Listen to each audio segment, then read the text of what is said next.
Hello. How is everyone doing out there tonight? I should probably one of these days I'm gonna get used to introing this show, but for now I'm gonna always forget and kind of mess up introing it. But like I said, one of these days I'll get to it. Either way, good morning, good afternoon, and good evening whenever you are watching this. My name is Josh, and welcome to this channel where we cover politics, news, and current events. It is Monday, December 5th, 2022, and yeah, feeling a lot better than I did last week, so that's always fun. How'd everybody's weekend go? Hopefully good. A lot of stuff happened. Not as much stuff as I feel like happened the previous weekend, but some stuff happened. A little bit of sussy stuff this week. Some little brief headlines, little things that are going to be happening. So tomorrow, the Georgia runoff elections are going to be taking place. Those right now, Raphael Warnock, the current Democratic incumbent, looking very strong so far with the early vote counts coming in. Walker not faring quite as well, I don't think, this round, as he shockingly did, quite frankly, the first time around. The Supreme Court has begun their new hearings. We're going to kind of go over the first of the interesting hearings for this basically season of Supreme Court Live. That's going to be I believe it's on Wednesday. They will be hearing the oral arguments for the independent state legislator appeal. So that should be interesting. Today it'll be the it's a what's the word I'm looking for? Today it's going to be another round of, does my religion mean I get to not abide by the same equality rules when it comes to participating in the economy? That's always a fun debate. But yeah, just another day in this fine country. It's getting colder. Out here in Colorado, it's definitely getting up there, or getting down there in the temperatures. So, yeah, let's just get started, shall we?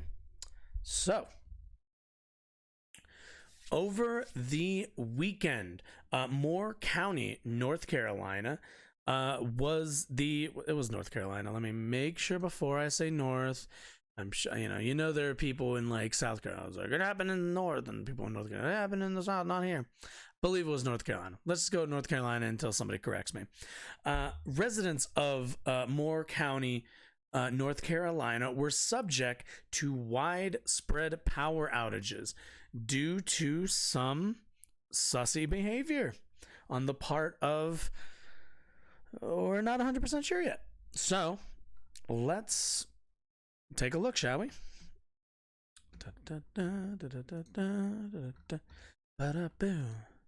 In Moore County, tens of thousands of people are without power after an alleged attack on two substations. Moore County is about an hour south of Raleigh down US 1. Right now, it's reported about 33,000 customers are without power. Now, that's not people. That's homes and businesses, so the people suffering without power is actually much greater. And according to it's only 102,000 people. There are about Good gravy. 102,000 people who call Moore County home. So at least a third of the county has no way to heat their homes, power their refrigerators, charge their and phones, it's wintertime, or do any of the things that most of us take for granted. Whoa. We kick off our live team. Excuse you. John. Okay, that was weird. More on the impact of residents living there. Monique, good afternoon. Good afternoon. I'm standing on West Monroe Street. That's a central street here in Carthage, where the courthouse is just steps away. And behind me, you can see that we've got traffic lights out here that aren't working. Of course, that's because of this ongoing power outage. Despite the power outage, however, somebody fix her mic. Good gravy. On the road. And for folks who could use something to eat and a place to be in community with others in this hard time, they're encouraged to come out to Limitless Meal Supply, a small business across the street from me here. And we spoke to the owner earlier this morning. Speed that up a bit. They're operating off of a generator so that they can make coffee and pancakes for the community. Good grief. They're encouraging folks to stop by. So this is a good example, and a lovely actually example, of communities coming together, kind of banding together and finding the solution to what is otherwise a problem that is out of their hands and out of their control, and making the best of it. You love to see it. They can plug their phone in, have a hot cup of coffee, maybe some pancakes. This woman has to have a damn flashlight on her head. Good grief. They feel comfortable. The owner told us that they've been out here working since 5 a.m. to provide food for folks, and they could be cooking dinner for people who could use a hot plate as well. We'll keep talking to folks out here about how they're coping with this power outage. In Carthage, Monique John, ABC 11 Eyewitness News. So, not good. You have an entire, you have 100,000 people without power in the winter on the East Coast, as somebody who is from only really one state to the north originally, I can attest, it gets fucking cold over on the East Coast. It is fucking frigid over there. So not good. A lot of people rely on that kind of infrastructure. You knock out the power gets knocked out, for maybe an hour, 2 hours, 3 hours, maybe. It's a bit inconvenient. It's a bit, damn, my Wi-Fi is out. Guess I'm not watching the, whatever the new hot Netflix drop is. I'm not, I can't watch that. I can't play my online. I can't play no Call of Duty. Can't do a lot of things when the power is out. But let us not forget the thousands of people who rely not just on their electricity to bring them video games and the like, but also cook food, have their actual heater working, because not everybody has like a water heater. That's the thing that's heating their house. So not good. And what we need to kind of talk about is what was the reason for this. So they mentioned earlier that there was an attack on these substations. Now, what that attack ended up entailing was vandalism, a break-in at the substation in that county, and then somebody firing weapons into the substation to make it fail. Now, we've heard kind of a lot. There isn't anything that's like, what's the word I'm looking for? Anything that's super been confirmed. We don't have any confirmation, but let's hear a little bit on what, as the police investigate this. And certainly the FBI is already on the scene. The police are already kind of trying to figure out who did this. Let's kind of take a look to see what the local news has got for us. Afternoon to you. Yeah, we are outside one of those substations, and there is an army here right now trying to fix the damage, which is extensive. So let me step out of the shot, give you a live look at those efforts. Amazing. One of the sites that they hardly know what I'm looking at. We have seen cranes inside the fenced-in area, as well as several workers. Yes. Also sheriff's deputies walking around. 2 substations were impacted by the targeted attack, and the equipment needs to be replaced. The Moore County Sheriff was at a commissioner's meeting this morning, not offering an update right now where that investigation. I think I heard it's going to take like five. It could take up to like 5 days for them to return power. That's 5 days of people not having power to their houses. That's staying cold. That's, we saw what kind of happened in Texas when their power outages happened. While this is going to be much smaller, and luckily, thank God, not during an extreme weather event.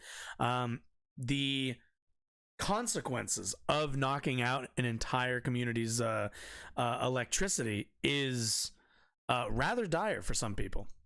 Not only with the sheriff's office, but also the power company. The Homeland Security Secretary was briefed on the outages and is coordinating with the FBI. So this intentional attack this past Saturday has caused millions of dollars worth of damage and leaving thousands. So let's all really note really quickly, intentional attack. So before, we're going to take a look at, and again, I'm sure you've heard some of it, but this is for anybody who hasn't heard of any of this. So far, it's been pretty obvious that this is not an accidental thing. People weren't goofing off and suddenly shots were fired into a substation. That doesn't seem to be the, FBI don't show up unless they think there's something to investigate.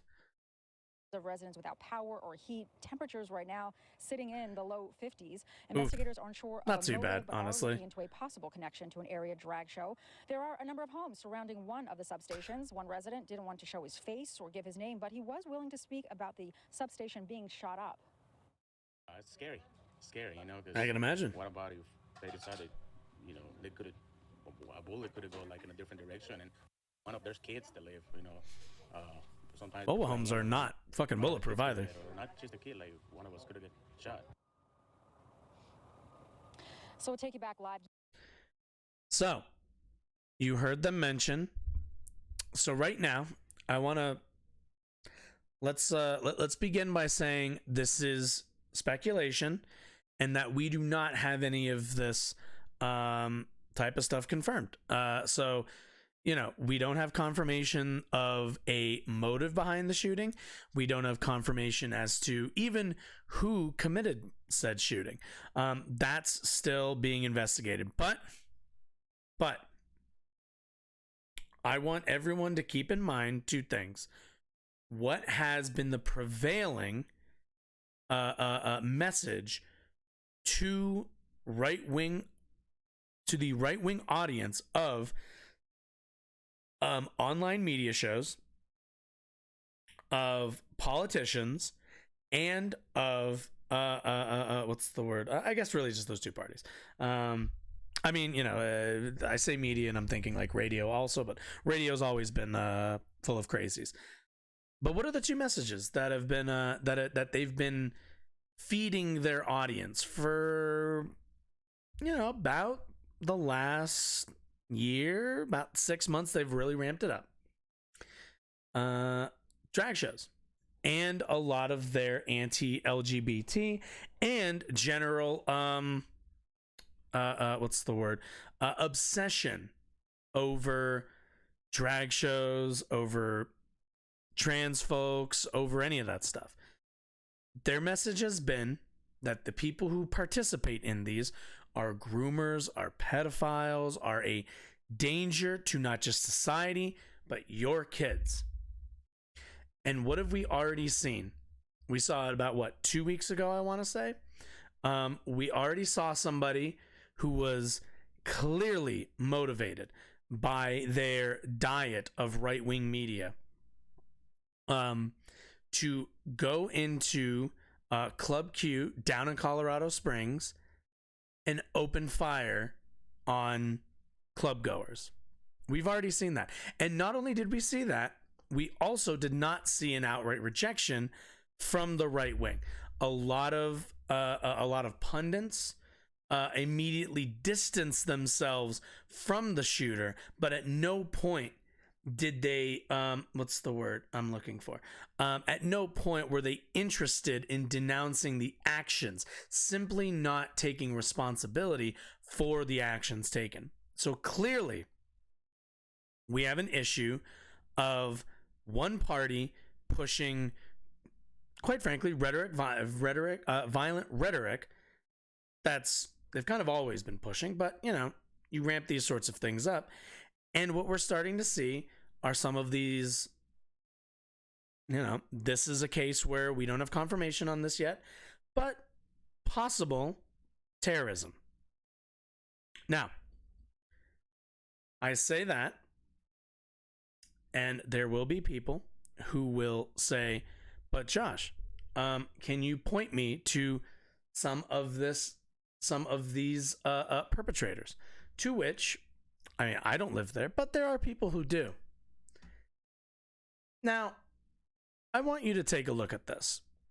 Does this look like a well-adjusted group of people? We have military fatigues. We have, that looks to be an M16.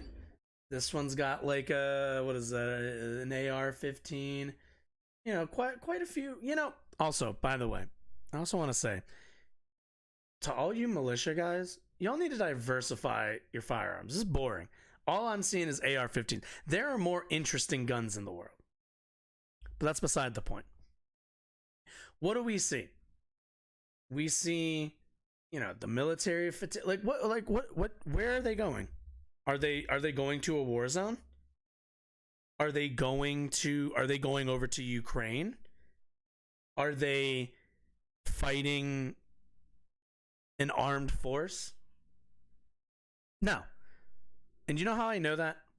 Besides the fact that they're in America and this picture was taken in the area of which the power outage went out and the drag show was taking place. But also, that guy has fucking snowboarding goggles on. Now, I am someone who, I don't really care that much about fashion. I'm not really a fashion person. I'm not a, that's not the point in my critique. But how unserious must you know deep down your movement is, that you wear some fucking like highlighter like fucking mirrored like snowboarding goggles to your little larpy wartime dress up in your fatigues afternoon. These people are cringe, to say the least. And if I want to expand, quite frankly, they're lost. Regardless of whether they're responsible for the outage that's caused tens of thousands of people to lose their power and be in danger, regardless of all of that, these people are lost. Taking that aside, putting this on and walking around your local little neighborhood, you're lost. And you're lost in a way that I certainly don't know if I can help you. I'm not sure what would. Because you are getting dressed to go fight a war that doesn't exist. There are people over in Ukraine that get dressed like that because their neighborhood might be shelled at some point. And these guys do it for the simple fact, hell, the idea that somewhere in their community, a man put on a dress and did some stand-up. Or maybe they played the ukulele or something. Understand the animus behind buying those boots, buying those pants, buying that flak jacket, having that radio, getting the gloves, buying the firearm for multiple hundreds of dollars, practicing with it, and then going, shit, I forgot to buy goggles. Let me just bring my fucking snowboarding goggles. You didn't it's just cosplay, and you didn't even commit to all of it. You took that. It's when you go to do your cosplay outfit and then you go, shit, the character's supposed to be wearing boots. I only have sneakers. Fuck it. It's fine. We're just gonna let that one. We'll let that one be the one thing that doesn't match the cosplay. That's what this is. The only difference is those aren't fake guns, and these people don't realize that they're cosplaying. But these people are lost. Yeah, and these sorts of guys. Sorry, this was taken in Columbus, Ohio. So these are the sorts of guys who show up to drag shows, which the drag show in North Carolina did have protesters, and I can almost bet you they most likely show up to this, because this is what those kinds of protesters end up wearing when they want to protest something. But understand, like, this is the environment that we're dealing with right now in America. For reasons I couldn't tell you. I couldn't even tell you what the reason is behind any of this stuff. It's all made up. It's all just people winding other folks up to get all to get all stirred up about stuff. What these people are concerned about. They're concerned about ghosts, quite frankly. But let's take a look at this article. This is about the owners of the drag show venue. So let's take a look. We don't scare that easy. Performers in highly protested drag show described the moment the power went out in Moore County. Oh, is there a video? Let's see. Thousands of people in Moore County could be without power for at least 3 more days. Jesus. Thank you for joining. Cool. Wow. I love that. How did that happen when I full screened? In the last hour, a Duke Energy spokesperson said crews are making progress, but full restoration is still days away. Okay, let's just reload the page, I guess. I guess we're not doing that in full screen.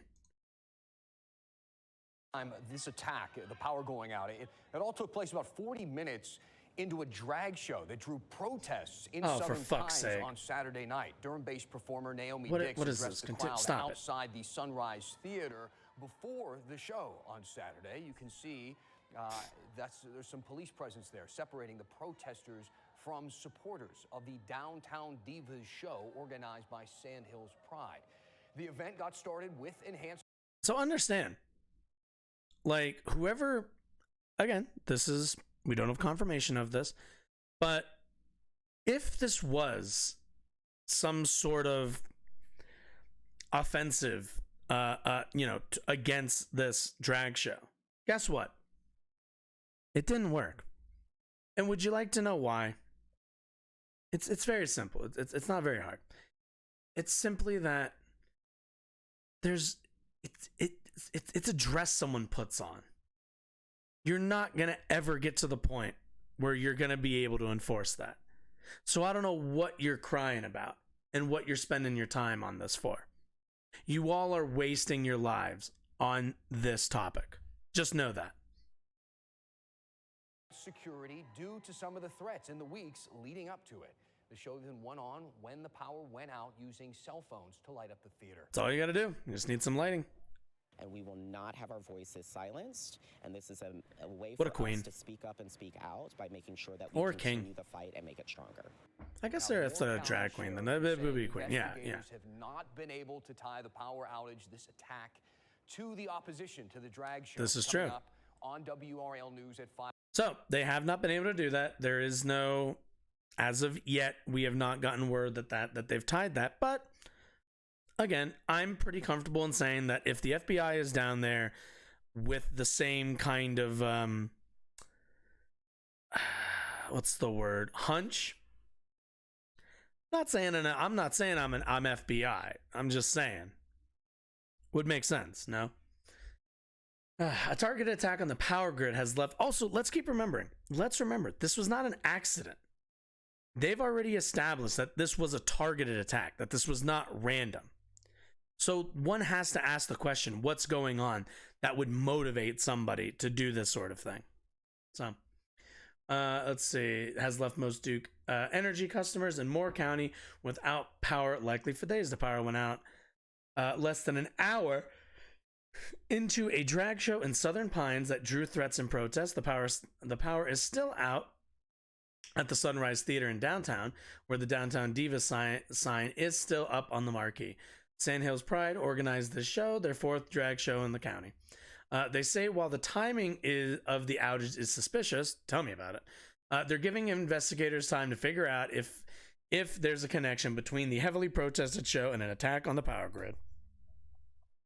Saturday's drag performance drew a floodlight of attention from religious and alt-right protesters. A police line stood between those protesters gathered on the steps of the train station and the counter-protesters supporting the show outside the theater with rainbow flags.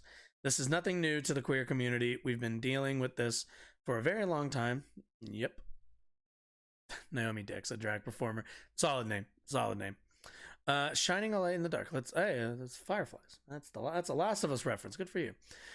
Theater went dark about 40 minutes into the show. Even though inside we may be terrified, we have to keep our calm so everyone around us feels safe. The show went on as a sing-along with the crowd using cell phones to light the theater. To see that they didn't care and they just wanted to be part of it. It was the most beautiful thing ever. WARL obtained a copy of the permit of the anti-drag protest and reached out to the organizer from the phone. Before hanging up, he said, "The Lord was with us and he told us to stand up with him, so we did." I mean, not sure the question they asked him, but that's a pretty sus answer if you ask me. Let's see. A new reporter from LGBT advocacy group GLAAD shows 124 anti-drag incidents have happened nationwide. So far this year, North Carolina and Texas have set the largest number of threats, 10 each. Christ above. You gotta give them credit for at least, for like doing the show. Actually putting on the show in two of the states that have like some of the largest anti-drag show history at least. But so, with all that going on, sorry, give me 2 seconds. With all of that going on, oh my goodness, what is this? No. This isn't what I wanted. Oh, I'm foolish. Sorry, guys. I'm just reading. I mixed my links up, and now my links are all out of order, which is always fun. Anyway, so let's kind of contextualize this. So you're in North Carolina, you know, an incredibly, as we can kind of see, a pretty hostile state to host a drag show in. You host your drag show. There are, I didn't see any, but I'll take the fact check if I'm wrong on this one. Most likely, armed protesters have been protesting your show for, let's say a week. They've been showing up in fatigues. They've been yelling. They've been very upset. They've been getting real in their feelings about it. You start your show, 40 minutes in, suddenly the power to your show off. Black as the night. It's pitch black. Now, luckily, there seems to have been no further action if this was a planned attack. But what message is this sending to the folks putting on that show? Well, it sends a pretty clear message that you keep doing these, and we've seen this from the right wing after the Club Q shooting. You keep doing these and we'll keep escalating. This time it was the power, and this time nobody showed up afterwards. But do you think the people running that show are going to feel safe next time they host a drag show and their power goes out? Meanwhile, outside their door, they're armed, very upset protesters at the sheer idea of their existence. And when a community gets their power knocked out, that scrambles everybody, the cops, everybody. And what do you think that's there to do? It's there to intimidate. So, again, we don't know. We don't know exactly what the outcome to this is gonna end up being, but or at least we don't know what the motive behind the electricity going out. But I'd say it's a non-zero chance that this is going to end up being another example of right-wing escalation in the, quite frankly, in their minds, culture war and war against groomers, I guess. They've been very strong in this front. It feels like desperation to a degree. I definitely kind of just feel like the desperation these people must feel as they watch what they think is their society slip through their fingers. I can only assume that imposes, that affects somebody in a deep way. But desperate people are dangerous, and I don't say that lightly.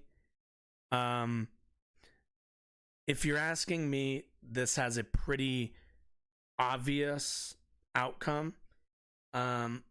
You would have to really convince me that these two events happened unrelated to each other. You would have to truly convince me that these two events were innocuous. They just happened. But this is the reality, and this is where we're at right now. People rather upset targeting private entertainment venues, targeting groups for, you know, enjoying entertainment that they disapprove of. You know, unfortunately, that's kind of where we're at. But also where we're at is a new season of the Supreme Court. So, the Supreme Court has begun to hear oral arguments for their new for their new cases that they're going to be hearing coming up in this little session here. The first one of those is the case of a web designer in, I believe, Colorado. Colorado big in the news lately, I guess. I do believe it's Colorado. Colorado. Yep. And the web designer's right to refuse services to a LGBT customer, essentially. So, on the grounds of, and say it with me here, religious liberty and free speech. Not really 100% sure how free speech is going to come into this, but let's kind of, free speech tends to kind of just be this colloquial, I'm not allowed to think differently. You're allowed to think whatever you want, man. You just got to participate in a fair way. That's all. Anyway, let's take a look, shall we? All right. Supreme Court hears clash between LGBTQ and business owners' rights. Nah, I'm okay. We'll read. I like reading. The U.S. Supreme Court hears arguments Monday in a potential landmark case that pits two cherished constitutional principles against each other. On one side are laws that guarantee same-sex couples equal access to all businesses that offer their services to the public. On the other are business owners who see themselves as artists and don't want to use their talents to express a message that they don't believe in. For nearly a decade, the justices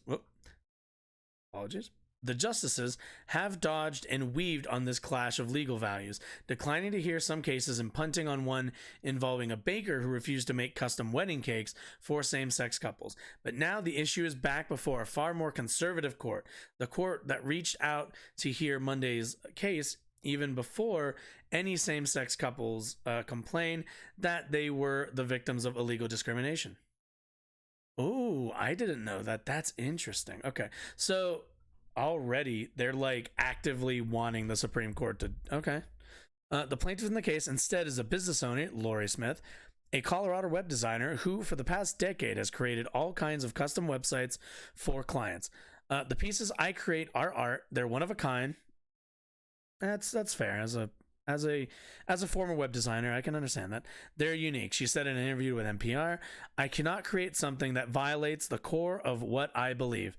Smith says that because of Colorado's public accommodations law, she cannot do what she wants to do most, custom web designs for weddings. The reason, she believes that marriage should only be between a man and a woman.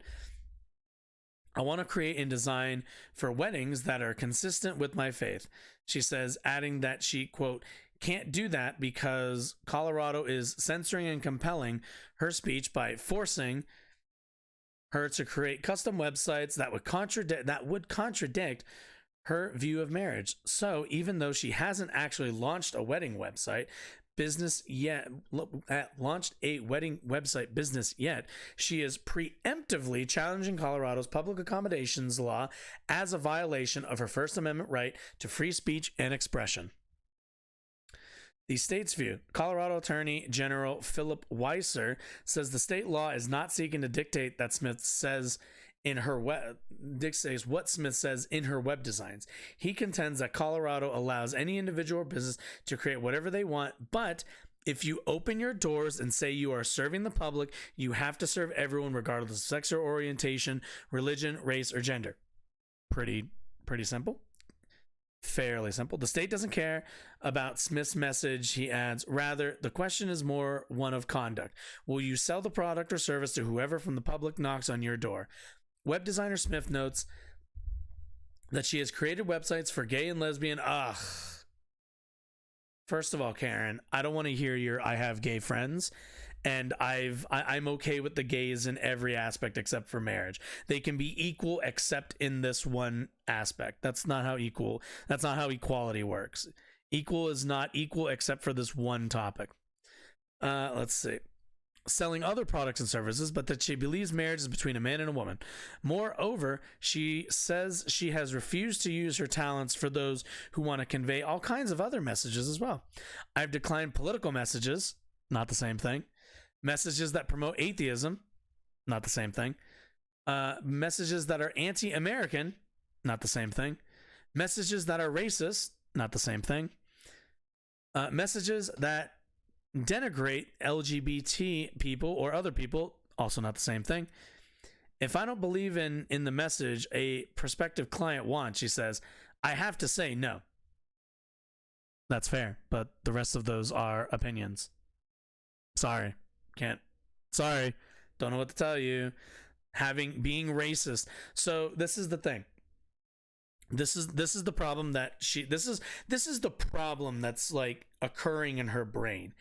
She thinks that having the opinion that gay people can get married under equal treatment under the law, because everybody should be allowed to get married under law. She thinks that is the same thing as being racist, and it's not. Wanting to get married is a validation of your shared union with another person. That's it. Like, to say that you shouldn't be allowed to be married because it's a man woman relationship is guarding off marriage to people of one type of inherent value. Being racist is not a immutable trait. Being anti-gay, not an immutable trait. Being anti-American, not an immutable trait. Being gay, that kind of is. So that's why this is very simple. This isn't really hard. It's just every time they do this song and dance, they want to make it that being gay or holding the opinion that gay people aren't equal in your mind is just an opinion. It has nothing to do with inherent traits. It's just, I just think gay people are lesser. That's all. I'm sorry. That's not how this works. You can refuse service to somebody if they come into your store and like drop the like N-word with the hard R, like at your black cashier, because that's racist. Because they've come to a racist opinion or a racist worldview. Not the same. Not at all the same when it comes to gay folks. That's not how this works. You can not be racist at any point and get service. That's perfectly fine. You want to buy a fucking pizza? Guess what? Just don't go in and say the N-word. That's all you have to do. But you relinquish that right when you start like yelling and expressing racist, bigoted, negative societal opinions. Very simple. This is based on your opinions. If you don't think gay people are equal, sorry. You own a business. Fucking deal with it. That just doesn't work as a legal rule, says University of Pennsylvania law professor Tobias Wolf with 2 Fs, who filled a brief in the case siding with Colorado. Imagine if the website designer, the cake decorator, the wedding photographer were to show up at the wedding and then proceed to say the people getting married, I don't like this part of your vows, or these people can't be in your wedding party because I'm the speaker here. We would think that they were nuts, right? Well, yes. Nuts, he says, because these wedding vendors aren't street corner speakers standing on a soapbox proclaiming their own message. Instead, they have set up a business to sell their talents in the commercial marketplace. And when you do that, you are placing those talents in service of your customers. And that's just a different situation, and one that the First Amendment treats very differently. So yeah, I mean, this is very simple, but I guess people like Karen over here can't quite grasp that when you own a business, when you would like to participate as part of the owning class, or really just in general, in the US economy, you serve everybody. I'm sorry, that's just the way it is. You serve everybody. Again, I said earlier, you don't have to serve racists, because racism is a disqualifier for participating in the economy. Ask Kanye West. So, not how that works for speakers don't lose their rights when they enter the public square and try to earn a living. Counters, oh yes, they absolutely do. Counters Kristen Wagoner, the lawyer representing Smith in the Supreme Court. Wagoner draws the constitutional line in a very different place. Oh, I bet they do. So this is also the thing. We have a separation of individual and business entities. So a business, a individual person would not be compelled to design a website, right? Like if you go to Wix, right? A Wix employee, as an employee, they can be given a prompt, they can be given a website, they can go to their manager, to the owner, to whoever, and say, hey, I'm uncomfortable making this because of this or this value, right? That's a thing that you can do. The business then has to look at them and go, okay, that's fine. It's still going to be made by somebody else, because the business has an obligation to serve any customer that walks through their door. That's the way the business works. If an individual person would not like to do it, that is one thing. And there's also policies within most businesses when you refuse work or refuse to do your job. There's already, we already have, most of the time you just get fired or you get dinged or something, which is fine. That's how businesses make sure that everybody participates in this. Unfortunately for this woman, she is a web designer. She is selling her skills as a web designer. She doesn't have employees. Therefore, it falls on her. Sorry, I don't know what to tell you. Sorry. I don't know what to tell you. You can hire somebody else, but at the end of the day, your business must accommodate that person, because we can't have businesses that are just like, oh, well, I don't really like black people, so I don't really want to serve black people. Like, that's not how this works. The line is the government doesn't have the power to compel an individual to speak. Nobody's doing that. It's simple. It's simple, has stood the test of time, and is protected by the First Amendment. The rationale is the same, she says, for a black sculptor who doesn't want to design for the Aryan Church. Different. Again, there, or the Democratic Party publicist who doesn't want to advance Donald Trump's agenda. So, fun fact, these things are different. If you are a black sculptor, the reason why you're allowed to not serve the Aryan Church is because having like the Aryan Church is not an inherent trait. Like, you can say, hey, we don't do business with racist and white supremacists. Nothing wrong with that. Because those are, again, opinions, and those are based on somebody else's speech. So you're already like your assessment of how that works is like, no.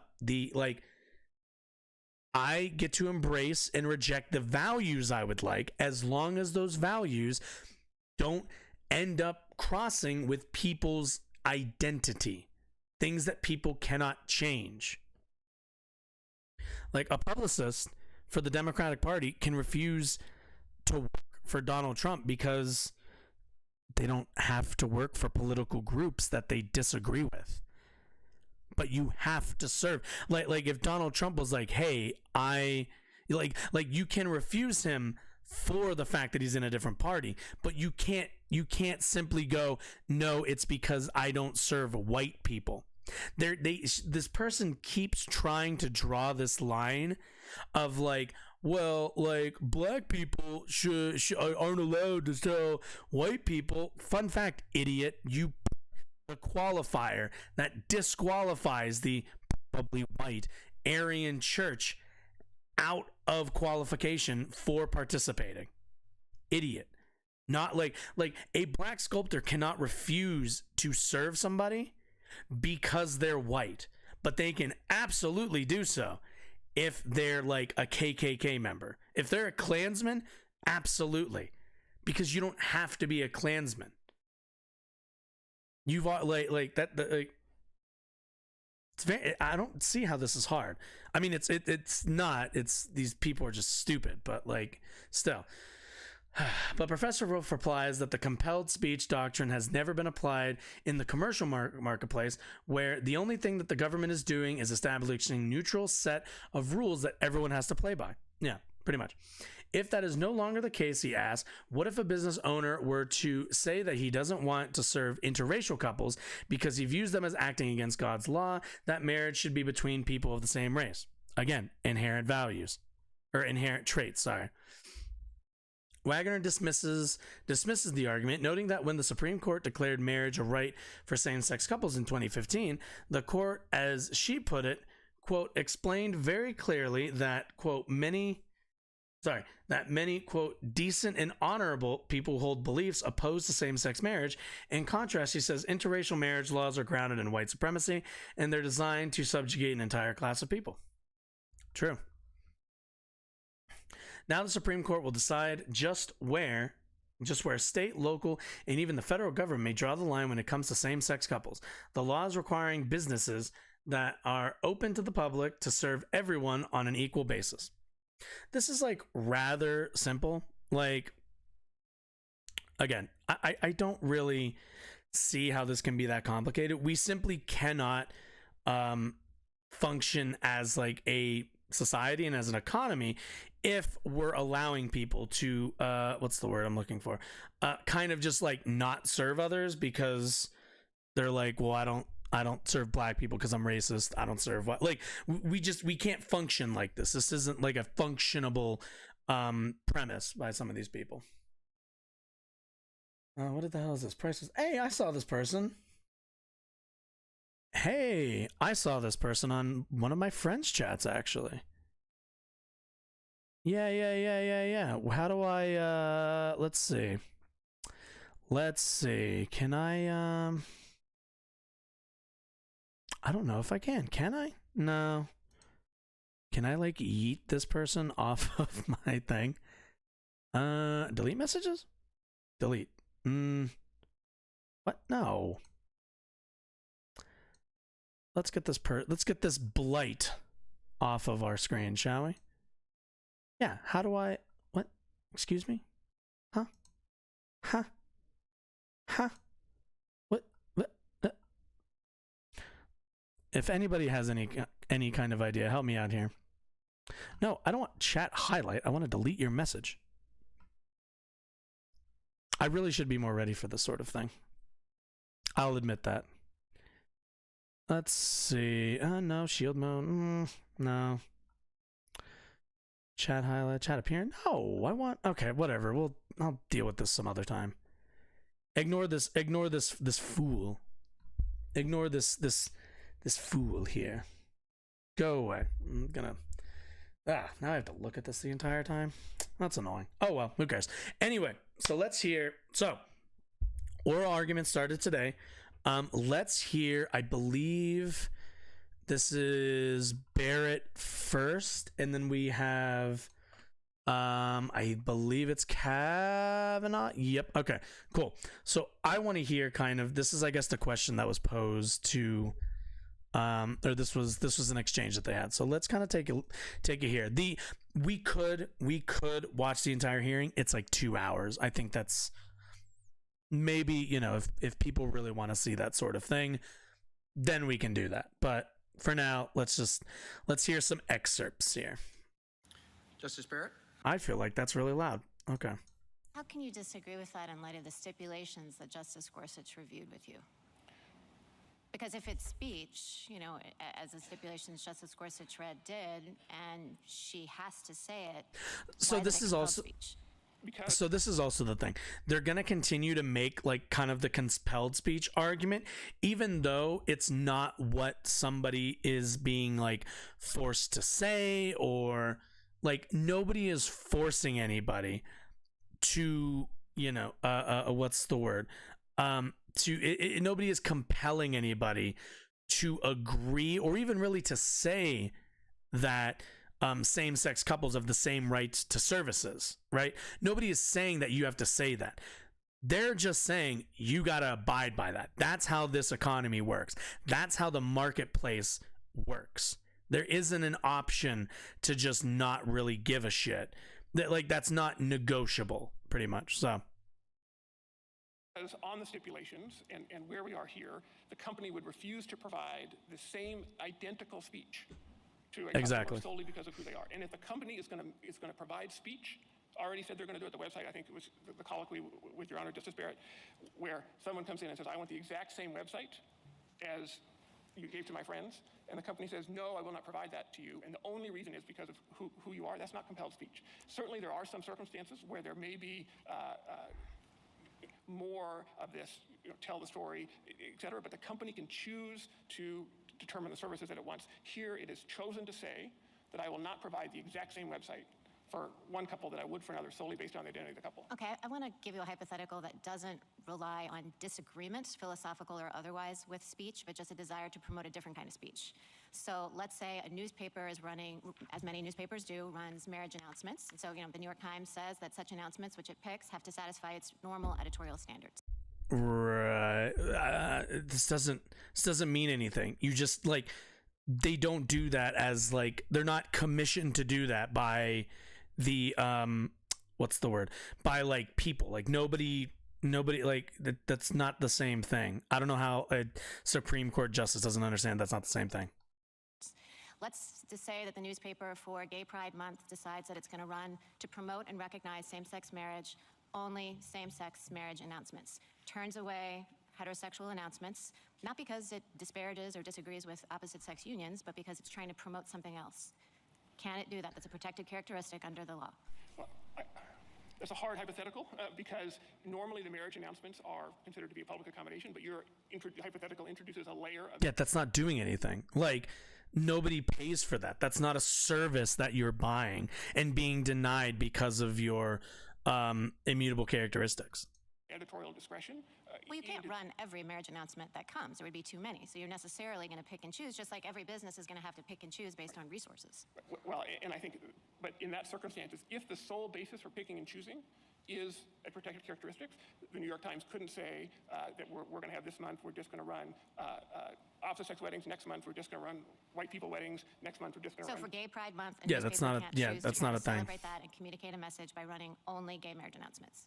Well, again, I think the answer is no, but that's an unusual case because a newspaper obviously typically has great discretion. Well, it might be an unusual case, but the problem, and what a lot of the hypotheticals are getting at, is however we decide this case obviously applies to others. And what if we say it's not the New York Times, but what if we say that it's a gay rights group that wants to publish gay rights announcements online all year round, not just for Gay Pride Month, because it wants to celebrate love in that community?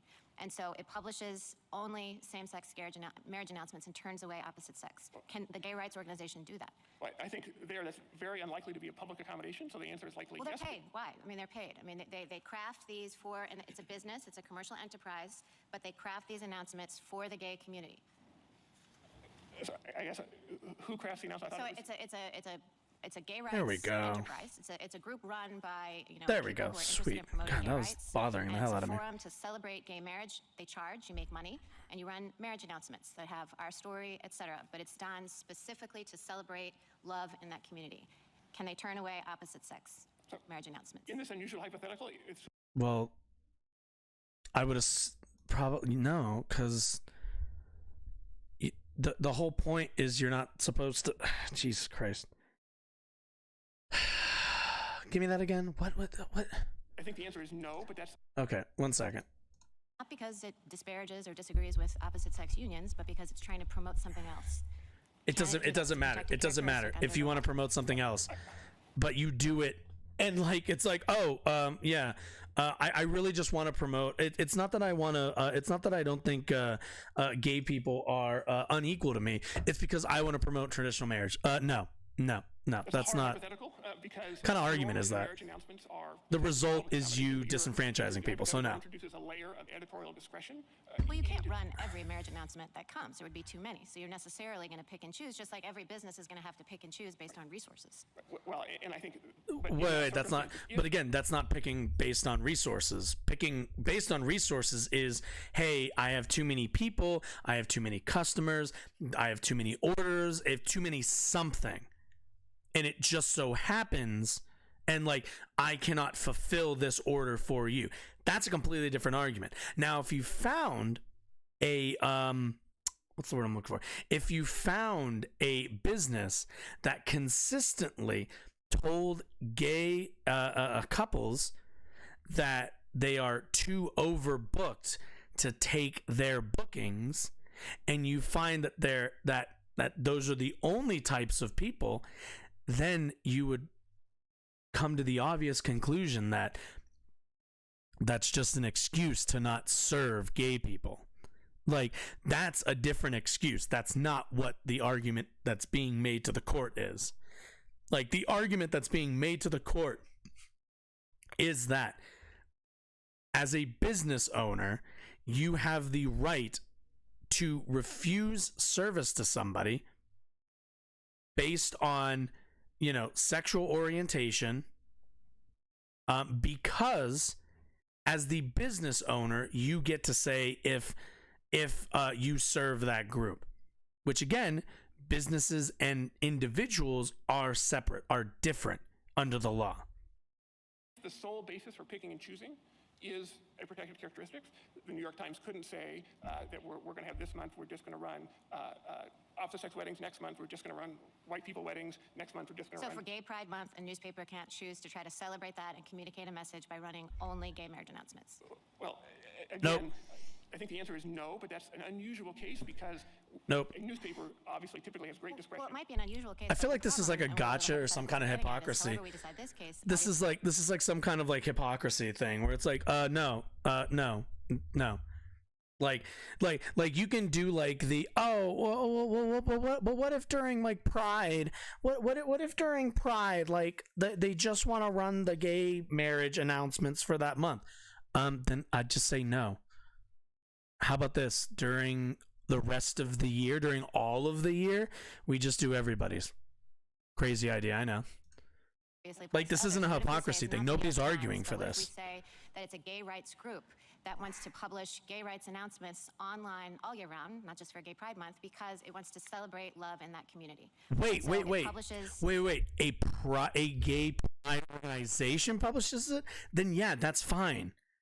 Because that if a hetero couple came to that group and was like, hey, we would like to be put in the like gay one, they would say no, and that would not, I wouldn't support that. Be like, look, that like if they are going to be paying, you can't refuse their weddings, the announcements, they can't refuse yours. That's kind of how this goes. I don't know what this hypocrisy thing is. Nobody's making this argument. only same-sex marriage announcements and turns away opposite sex. Can the gay rights organization do that? Well, I think that's very unlikely to be a public accommodation, so the answer is likely well, yes. Well, they're paid. Why? I mean, they're paid. I mean, they craft these for, and it's a business, it's a commercial enterprise, but they craft these announcements for the gay community. So I guess who crafts the announcement? It's a gay rights enterprise. It's a group run by people who are interested in promoting gay rights, and it's a forum to sell. Well, real question: is this like a nonprofit organization? Is this or is this like a business? Are they selling a service? Again, this is what the case they're talking about. It's a service being sold. Whereas what she's coming up with is like, what if an organization, what if GLAAD wants to publish gay weddings? Do they have to publish non-gay weddings? Which is like, well, those are different. Those aren't the same thing. They're not selling a service. Like, celebrate gay marriage, they charge, you make money, and you run marriage announcements that have our story, etc. But it's done specifically to celebrate love in that community. Can they turn away opposite sex marriage announcements? In this unusual hypothetical, assuming they're public accommodation, they cannot turn away announcements. Yeah, if it's a public institution, yeah. They couldn't turn away opposite sex announcements or interracial marriages. I think if they're a public accommodation, but I think so they can be compelled to. It's not that they have anything against opposite sex unions, but they can be compelled to give their web space. Again, let's remember, whenever she does like it's not that they're against this group, it's not that they're against heterosexual couples. Remember, that's her qualifying it in her brain of like, I'm not against gay people, I'm just saying the gays should not be allowed the same services when it comes to marriage as us hets should. That's just what she's saying. She's just saying it, but she's framing it in a way that doesn't sound as bad. But that's all she's saying. That's the argument she's making. To those announcements, even though it's not consistent with the message of their organization. Again, assuming they were public accommodation and opening themselves to the public, assuming they're public accommodation. They can do that. But I think what makes the hypothetical difficult is that assumption likely does not apply to most organizations like that.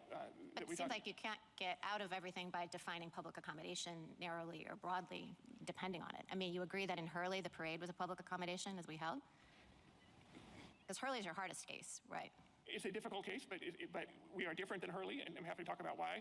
But the public accommodation law was applied to the parade in Hurley, and the court said that was, because of the peculiar circumstances there, it was inappropriate. But importantly, in Hurley, everyone could march in the parade. The only issue was who could carry the banner in the parade, and in this case, people can't march in the parade. The company is turning away people for their products based solely on who they are, and that's a big. That's a company, it's a parade. Those are different entities. Those are different types of entities also. One is participating in the economic marketplace, the other one isn't. Yeah, apparently this organization is called 303 Creative LLC. Lovely. Justice Kavanaugh? So, just to recap just for a second. So, Barrett is clearly trying to do what if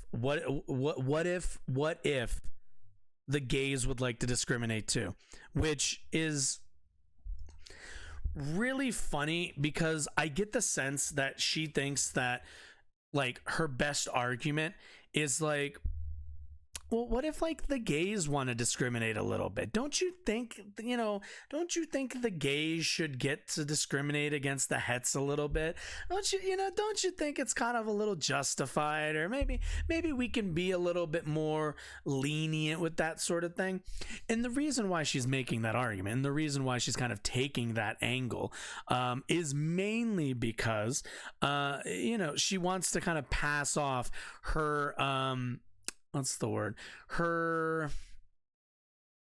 she wants to pass her approval of discrimination by offering it to a disenfranchised group, by offering them a minority group, a group not in power, an ability to participate in discrimination as like a way to kind of do like come on, look, you let us get away with it, we let you get away with it, then we can all get along, or maybe we can all not get along a little bit. But like, we have to remember, she knows that her group, her evangelical, very Christian, hard right group, has a lot more power in this country. So her making that volley of like, oh, well, what if we, like, you know, what if the gays wanna discriminate too? Why don't, you know, maybe that's how we kind of come to this compromise. You discriminate, we discriminate, we'll just be in more power than you. So, you know, your discrimination, which also most gay folks don't participate in and have no interest in participating in, you know, her whole angle is like, well, you know, if we all kind of participate, it just so happens that the group I'm a part of is going to be the one at the top. Who could have seen that coming? So, I mean, bad argument, really stupid, but like also really sinister when it comes down to it.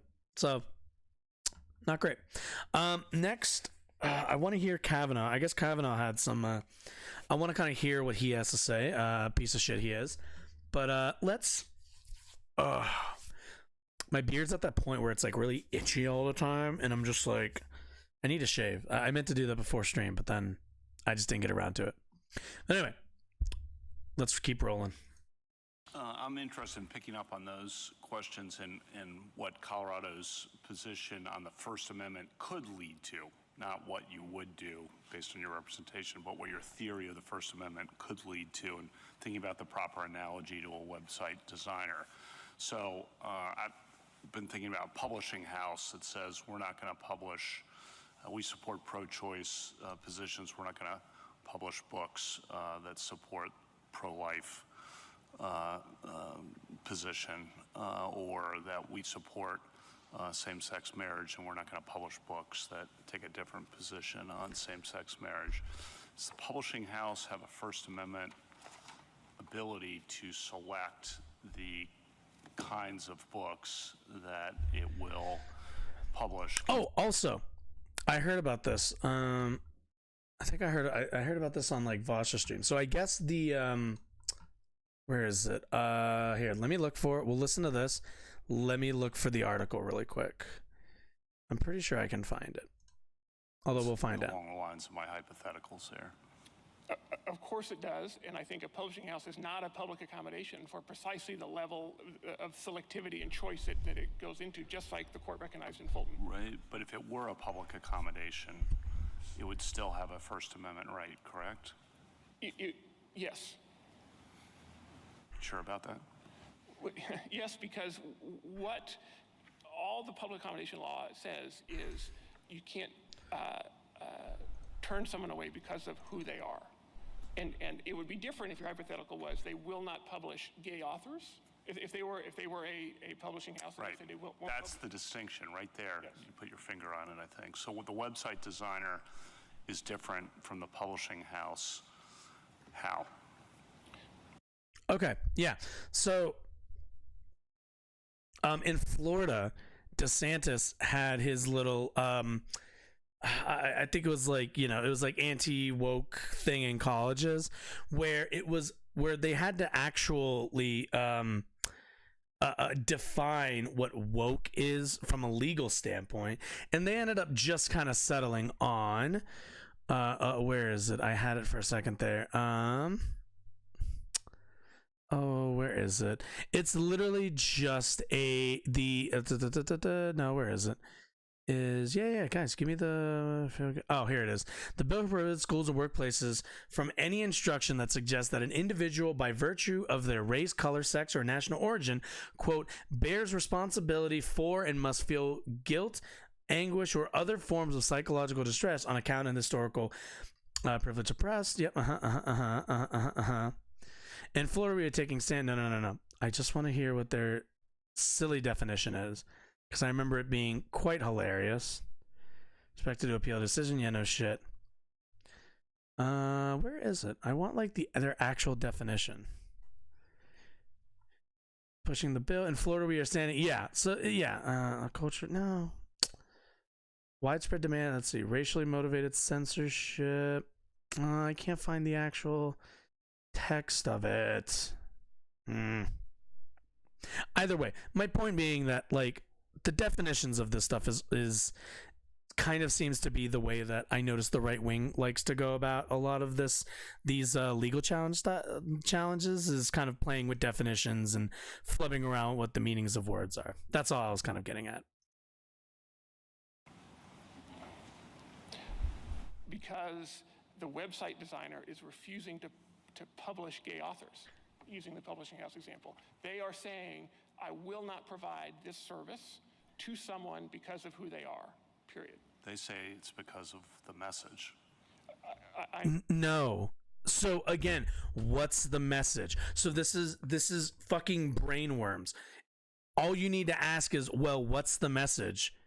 That gay people are equal under the law, and have a right to the same services that heterosexual couples are. That's that. Like at the end of the day, that's the message. Like he keeps like these guys keep trying to launder it through like, well, it's about like the message of what equality, of equal of equal existence in the society. Yeah, that's not good. Yeah, that's illegal. Like we already have precedent for this sort of thing. I understand where they define. That's like arguing that I get that would be the same as arguing that somebody who refuses to serve black people in their restaurant should be allowed to serve to do that, to not engage in services for black people because they believe, because the black person who comes in believes themselves to be equal to them.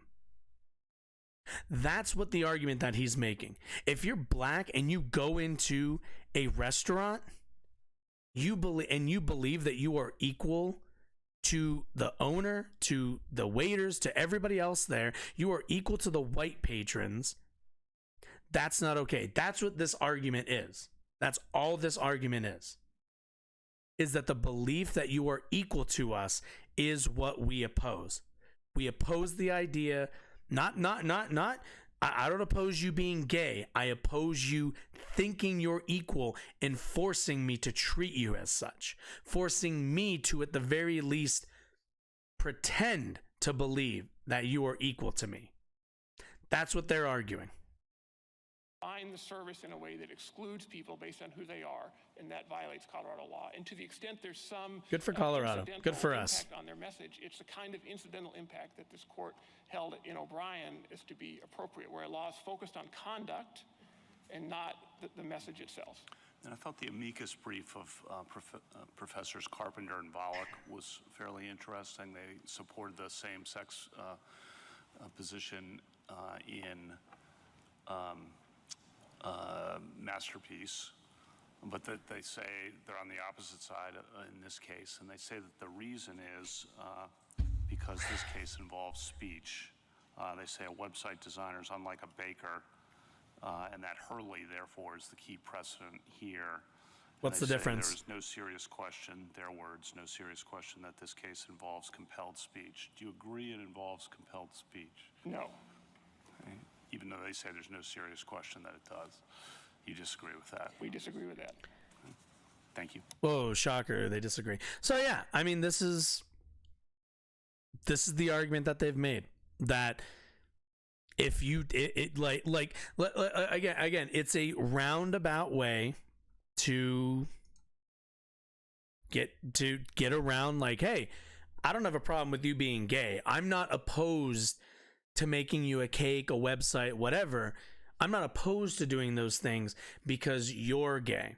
I'm opposed to doing that for you because by me doing so, I would be treating you in a way that I disagree with.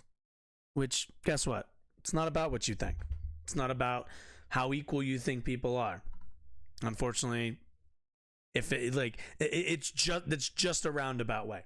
That's all it is. It's just a coward's way of saying, I don't want to serve gay people because I don't like gay people. How dare they feel equal to me and want a website? How dare they? If I was president, if I was Joe Biden, if I was president, this is what I would do. I'd sign an executive order. And I tell them, by law, through this executive order, you, Lori Smith, I think it was, you are going to make 100 websites for 100 gay couples. Pound the gavel, sign it, sealed, delivered, get to work. You don't, I don't know, lock you up for like 25 years or something. Who knows? But, so let's kind of take a look at a little bit of the, so we kind of saw the rhetoric coming from the justices. Let's take a look at our old friend and let's kind of see what his take is on this, because I have a feeling Matt Walsh is not going to be happy about gay people having the same rights. Just an inkling. Okay, this is from Reuters. It says the U.S. Supreme Court on Monday will hear arguments in a major case pitting LGBT rights against the claim that the constitutional right to free speech exempts artists from anti-discrimination laws in a dispute involving an evangelical Christian web designer who refuses to provide her services for same-sex marriages. Makes sense. One sentence, by the way, from Reuters. The justices are set to hear Denver area business owner Lori Smith's appeal seeking an exemption. That's really not that long of a sentence. Based on sexual orientation and other factors. Lower courts ruled in favor of Colorado, including the Denver-based 10th U.S. Circuit Court of Appeals in 2021. Smith contends that Colorado's Anti-Discrimination Act violates the right of artists, including web designers, to free speech under the U.S. Constitution's First Amendment by forcing them to express messages through their work that they oppose. The case, of course, follows the Supreme Court's narrow 2018 ruling in favor of Jack Phillips, a Christian Denver area baker who refused on religious grounds to make a wedding cake for a gay couple. The court, in that case, stopped short of carving out a free speech exemption to anti-discrimination laws. So, in the Masterpiece Cake Shop decision, really the court just punted on the whole issue entirely. And, yeah. Because I remember this was in 2018 where they basically were like, "Get out. We're not going to deal with this." So yeah, there wasn't any real standing on that issue, because it's not really hard. It's not a First Amendment issue. It's not. You're in the marketplace. Sorry, you have to participate. Sorry, don't own a business. Did so pretty explicitly. It said, words to the effect of maybe another case will come along in the future that will decide. But they came down in favor of Jack Phillips because they found that the so-called Human Rights Commission in Colorado had been targeting him and like bullying and harassing him to they should have bullied him more extent. And so it was kind of a smackdown of Colorado's Human Rights Commission, but it was not an absolute defense of his free speech rights. And now they get a very similar case where maybe we'll finally get a ruling on that. Which, let's be clear. Let's clear this up for everybody, for all the for any leftists up in the cheap seats. This is what happens when Republicans gain power. It's when they get seats. It's when they can pick judges. It's when all this stuff happens. Now, I understand not everyone always wants to vote for, Democratic candidates, but these are the consequences, unfortunately.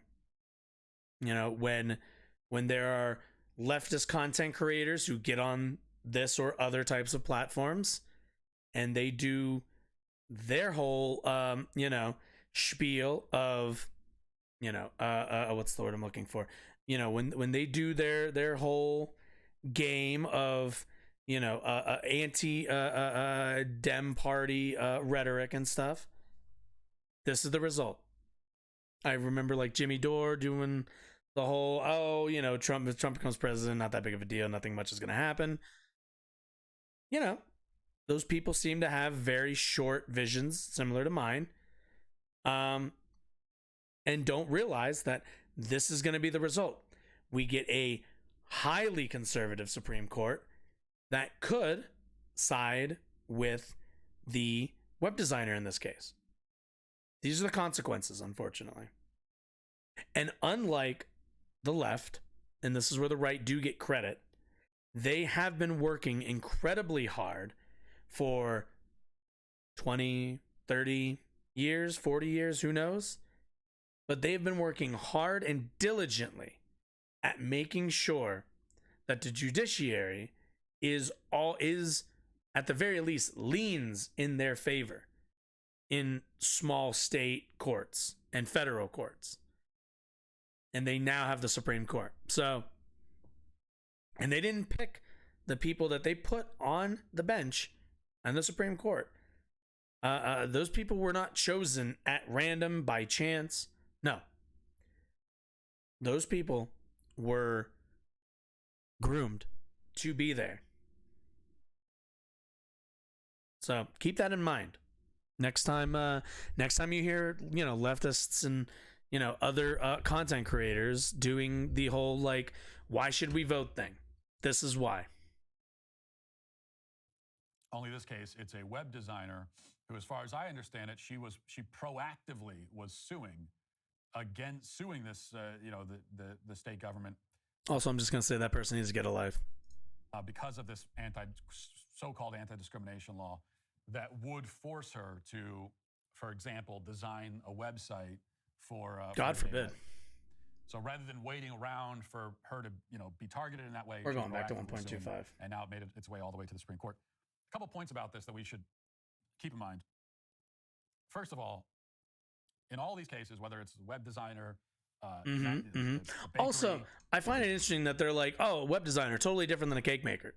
They're not. They're just not. They're not at all. Similar cases with photographers, wedding caterers. Yep. It always centers around gay weddings. Yep. And why does it always center around gay weddings? Well, that's because nobody I'd love to hear this. has actually refused service to gay people. Jack Phillips at Masterpiece Cake Shop, that's not what he did. Okay, it's not like there was a gay couple that walked in and he said, "Get out, none of your kind are allowed here." It's not what happened. In fact, Jack Phillips was willing to sell anything. Any of the cakes that were available at his store, he would have sold to them. Even if they wanted to use it for a wedding. They could have walked in and said, "We want to buy this cake, we're going to use it for our upcoming nuptials." Jack Phillips would have sold them the cake. Okay? He was not refusing service to the gay couple. So, first of all, Matt here is doing what we call being a little liar here, because the point not only of these cases is not because X or Y scenario happened. That's not the point. The owner of that bakery would not make a wedding cake. For that was their line, is they were like, I will make you 99 out of 100 cakes that I could possibly make, but I won't make you that last 100 out of 100. The last 100 out of 100 is only for the straights, which is discriminatory. Sorry, I don't know what to tell you. I get it. The guy might have been like, I don't care, they buy my, fucking, I don't know, cakes. They buy like my nice rhubarb cake and they just so happen to mention it's going to a wedding. It's fine. The rhubarb cake wasn't made for a wedding. And there, whatever mental gymnastics they needed to do is what they needed to do. But either way, if somebody came in and wanted a wedding cake specifically made for their wedding, that would have been that they would have been like, oh, no, that's where I draw the line, which is again discriminatory. You have to treat everyone equal, not almost equal. What he was refusing to do was to make them a custom cake for the wedding specifically, because that would be him participating in this event that he objects to on religious grounds. Absolutely. And guess what? Discriminatory. Fucking deal with it, whole DL. Now, if you just sell a cake, if you just sell some pastries to a gay person, or if you're a photographer and you take a picture of a gay person, or if you're a web designer and you design, just any kind of website. So this is the thing also. What Matt is expressing deep down is a desire to separate himself and people like him. Their desire to separate themselves from the existence of gay people. That's what they're upset about. That's what he's upset about. Specifically, the fact that I made a cake, Matt and, the Jack Phillip guy, their mindset was like, oh, well, I made a cake. I don't care what it's going towards. I don't care what it's going towards. The gays can come in and get whatever cake they want. But if they come in and they want a wedding cake and they want it to look the exact same as, some straight couple that comes in and wants to get a wedding cake, can't have that. And it like, at the end of the day, I'm sorry, Matt, and I'm sorry, all of you. I hate to break it to you, but there's no version where you get to opt out of gay people existing, because that's what they want. They just don't want them to exist. But that's not going to end up being a thing. I'm sorry, I don't know what to tell you, but there is not an option of, I would like to live a no gay people in my universe world. Not happening. Not happening. For a gay person, that's not you participating in something. Fun fact, you're not participating. Also, in fact, the only thing you're participating in is the market economy, something for which you have to license with the United States to have a right to participate in. So keep that in mind as well. A good or a service to someone, and the fact that you disagree with their lifestyle choices is like irrelevant. Just as you might object on religious ground to divorce, but if a person is divorced and they walk in, they try to buy a cupcake, you're not going to tell them, I'm not going to sell you the cupcake because you're divorced. No, it's about the event. Well, yeah, but if somebody walks in and is like, I want a divorce cupcake, I want a cupcake with the word divorce on it, and you're like, no, sorry, not going to do that. Again, divorce. And they always play these games with different things. It's not inherent characteristic. I'm sorry. It's not. I don't know what to tell you. It's not. I don't want to participate in that event. And although Jack Phillips may not have... And understand, the event he's talking about is gay people being equal. That's the event. Divorce party, and I want you to custom make a cake that says, congratulations on your divorce, which would make that cake for... He would have said no to that too. Because that's an event that he doesn't want to participate in. Well, yeah. He has every right to do. Well, I don't know if you know this, Matt, but being divorced is a choice. Being gay is not. Which does clash with his worldview. So that's what the Supreme Court's going to rule on. And, I think this comes, it's a freedom of religion thing. It certainly is. It's not. More so a freedom of association thing. It's not. Oh! It really doesn't. What did I say? They just want to live in a universe where gay people don't exist. I'm sorry, it's free association. No, it's not. You run a business. You don't get to not associate with people when you run a business.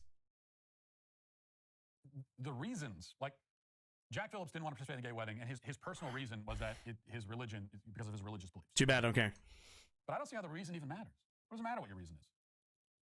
Yeah, you have religious freedom, but I mean, why does he have to? He shouldn't have to even give a reason.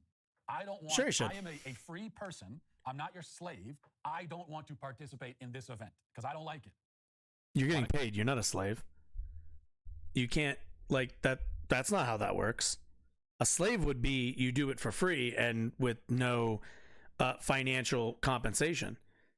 This, you would get compensation. You're just, again, your business is not allowed. If you are a business and you're the only employee, guess what? Tough shit. I don't know what to tell you. Tough shit. Deal with it. Get an employee. Have them, make them do it. I don't know what to tell you. Don't you like it? Not your business. Maybe I'll tell you, maybe I won't. But I'm an American, damn it, and you can't force me to participate in something I don't want to participate in. I hope one day we can get to the point where we force Matt Walsh to participate in a gay marriage. Freedom of association to make their case. And yet they deny it to everybody else, obviously, as always, because that's how it goes with the... stop whining. Stop whining. Special rights, and even not special rights, that they want to deny. Special rights. Remember that. They think you being equal is special rights. Because they would find it ridiculous, the idea that you would refuse to make a straight couple a cake, a wedding cake. They would find that outrageous. Because to them, they're like, no. That's biological reality. That's every other excuse that I have queued up in my conservative brain. No. So no, no, Matt. Stop whining. They're not. They're only rights that.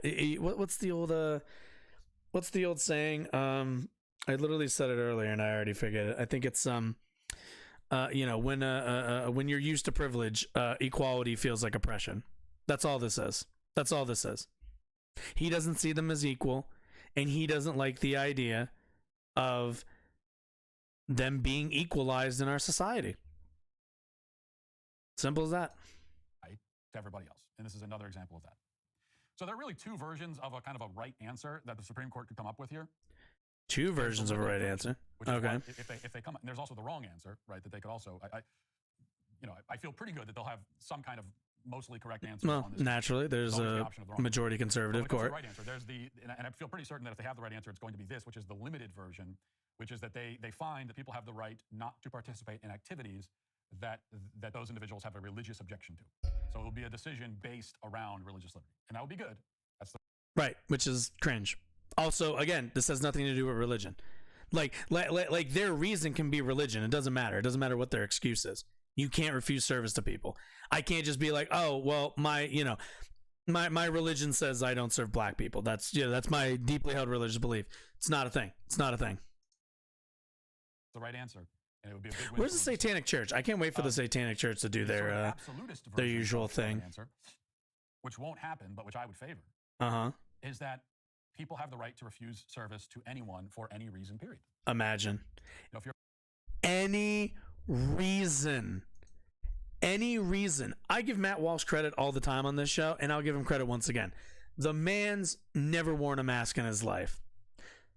He just said, for any reason whatsoever. He didn't say if you're religious. He didn't say if you're gay. He didn't say if you're black. None of it. Matt Walsh just wants to live in a world where he can go, oh, you're black? Nah, go get coffee somewhere else. Oh, you're white? Come right on in. That's all it is. Matt Walsh wants the free ability to not associate with gay people, with black people, with Muslims, with Hindus, with any other group that he doesn't want to associate with. Which, well, you're not going to get that. That's pretty, we understand why Jim Crow is bad. But that's all he's arguing for. All he's arguing for is Jim Crow. But just a broad acceptance and broad, what's the word? A broad certification of Jim Crow ideology. That's all he's really interested in. And again, he hides like a coward behind free association. Like, the fuck out of here. You're a private business owner. You have the right to refuse service to anybody. Just like those signs that we often see outside of many stores that say we reserve the right to refuse service to anyone. And of course, you see the sign there, but in reality, they actually don't have that right. I think they should, but the way the laws are set up right now, they don't. Well, yes, you do have the right to refuse service to anybody, but the actual law permits you to do so under very limited circumstances. People who are are creating distress, people who are breaking the law, hate speech is one of those. So, like, there are absolutely ways that you can, there are absolutely ways that you can refuse service to people. Absolutely. They just cannot be based on inherent characteristics. But to me, it's pretty simple. Like, that's the simplest answer. It's the simplest answer. And it's the answer where that maximizes freedom for all involved, and that minimizes the chance of corruption, and because we're not putting the government in the position of getting involved in determining, well, is this a sincerely held religious belief? Is this a not getting right there with you, Rye. Just this is your business. You own it. You're providing a service.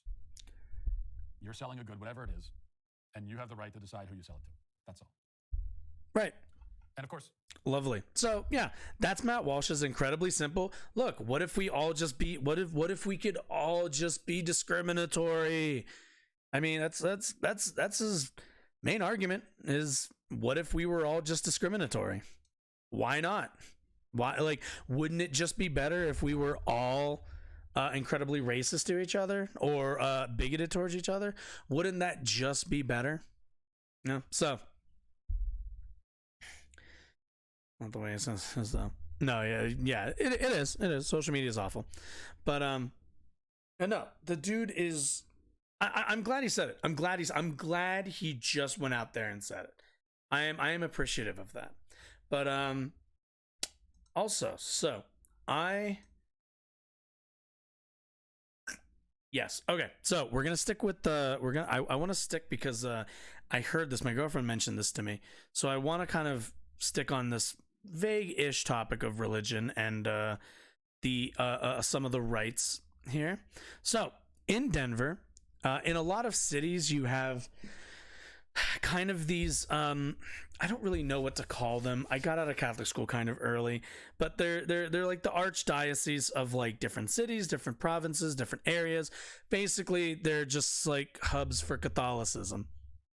But you have what we have in Denver, it seems, is the Archdiocese of Denver, I guess, has been telling schools to not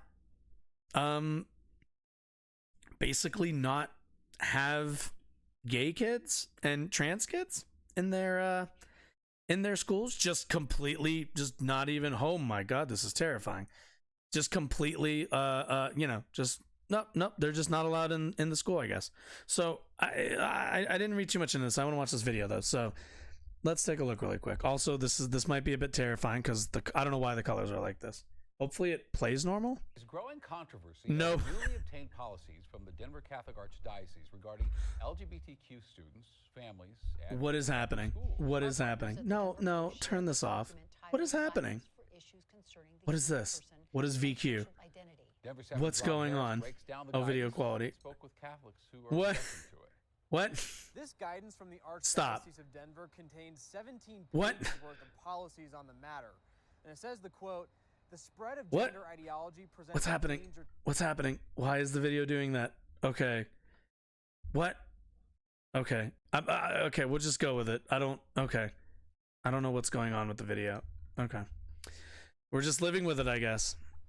This guidance from the Archdiocese of Denver contains 17 pages worth of policies on the matter. Jesus. And it says the quote, the spread of gender oh yeah, definitely. I just danger to the faith of Christians. Guys, fix your player. Jesus.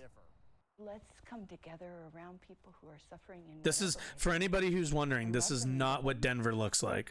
That's my hope anyway. Oh, this is terrifying. Bishop Madden leads the Church of the Beloved in North Glen. This is kind of fun, which though. calls itself an ecumenical Catholic church. It I have means no. more inclusive Catholicism. We don't Makes have any sense. restrictions about who may receive communion. All are welcome, not just Very some godly, very flowery Jesus-y. statement, but truly, all are welcome. It's no surprise then. Bishop Madden says she was very sad to read this. I can't get over this. Aimed at LGBT students and families at Catholic schools. To not be received and welcomed. Oh, received. That's what's okay. That's not the Jesus I know. Oh boy. That I love. He addressed fidelity and love, and reached out to all the people who are on the margins, and brought them in, and told people not to. Yeah, my man's Jesus was all about the poor and the rest. Guidance says that a Catholic school cannot affirm a student's identity as transgender. And enrollment of a student who has transitioned would not be appropriate. It also says that enrollment of a child raised by a same-sex couple creates difficult issues, and that if a student is enrolled, the two parents would not be identified as two mothers or two fathers, and their involvement in the school would be limited. The document does state that LGBT students and families must be treated with charity, and that bullying... I'm not... What's the word? I'm not sure what the... I'm not familiar with what, like, the... what kind of funding, like, Catholic schools get, because I would make the assumption that they still must pass educational requirements to function as an education center. But the idea that this would be your guidance, this would be grounds, pretty obvious grounds for termination of any ability to educate. As far as I could tell, I don't know I don't know how the law kind of works. I guess it's a private institution, but also you know, private schools wouldn't get away with this sort of thing because they do have to be accredited. So I'm not 100% sure. I'm not an education expert, but this doesn't sound like it should be legal. Catholic institution is heavily involved in formally educated. Towards the students should not be tolerated. But Bishop Madden says she wants to see a much broader sense of love and community. Inclusivity is important, and we are all beloved of God. And Jesus, again, never, ever judged. I feel like I'm watching like the camera in like the video camera in Phasmophobia with the fucking night vision turned on. So let's keep the doors open. Let's keep welcoming. For Denver 7, let's keep loving. I'm Rob Harris. Thank you, Rob. Denver 7 reached out to the Archdiocese of Denver about this guidance, and in a statement, a spokesperson said, "We don't expect everyone to ascribe." to a Catholic worldview, but we strongly reject attempts to paint our position as bigoted or unloving. Sadly, it is. That, quote, "It is precisely because of our love and reverence for the nature of the human person that we cannot." Whoa! What is this nature nonsense? No. Stay quiet on this matter. Going deeper here tonight, the letter from the Archdiocese also outlines other things that should be banned at Catholic schools. These include any LGBTQ clubs like Gay Straight Alliance should not be permitted in Catholic schools because they erroneously promote students' acceptance and approval. Oh, Jesus. Wow, that is really mask off. They're just like, no, it promotes acceptance and approval. We cannot have our students even be tacitly disinterested in another. Jesus. Gay Straight Alliance. Also, Jesus. couples cannot actually, I want to read this. Hold up. Gender ideology redefines the human person. It is incompatible with Christian anthropology and can lead to profound confusion. Well, it can for stupid people. In this section, we explain the intended meaning. Okay, gender refers to the attitudes, feelings, behaviors that a given culture associates with a person's biological sex. Wait, so they understand that gender is just a social construct. Okay. Like, referred to as a gender. Okay, let's see. Behavior that is compatible with cultural expectations referred to as gender normative. Behaviors that are viewed as incompatible with these expectations constitute gender nonconformity. Wow, these definitions are shockingly accurate. Gender identity, a deeply felt inherent sense of being a boy, man or male, a girl, a woman, or female. Well, gender identity part really wouldn't be interested in the male or the female part since those are biological, but okay. Or an alternative gender, e.g. genderqueer, gender nonconforming, okay, which may or may not correspond to a person's sex assigned at birth or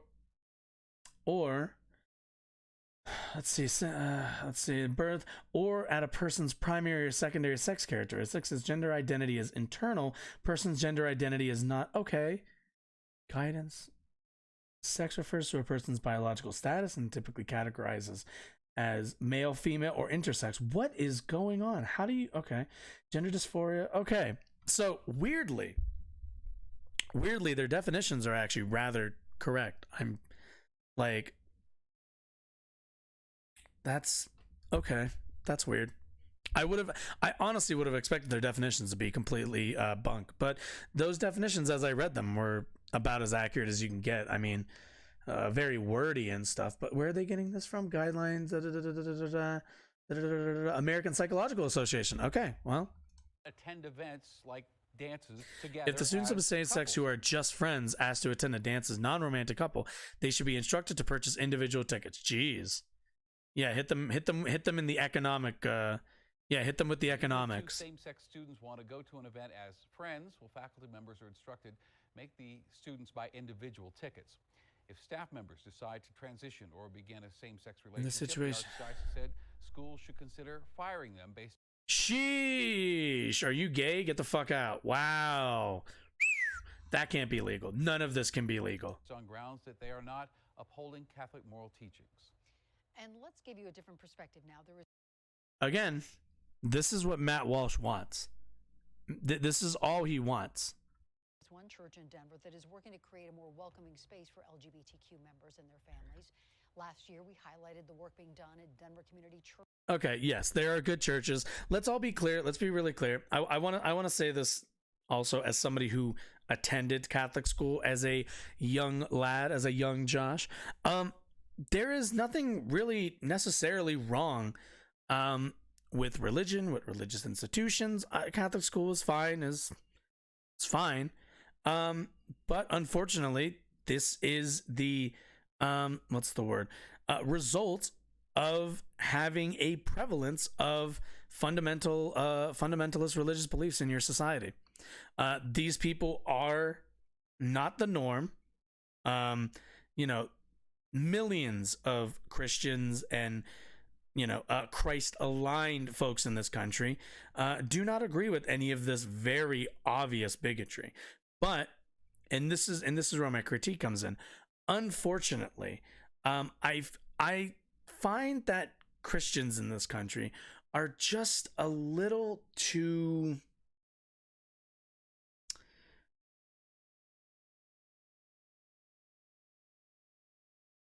I'm trying to think of the word.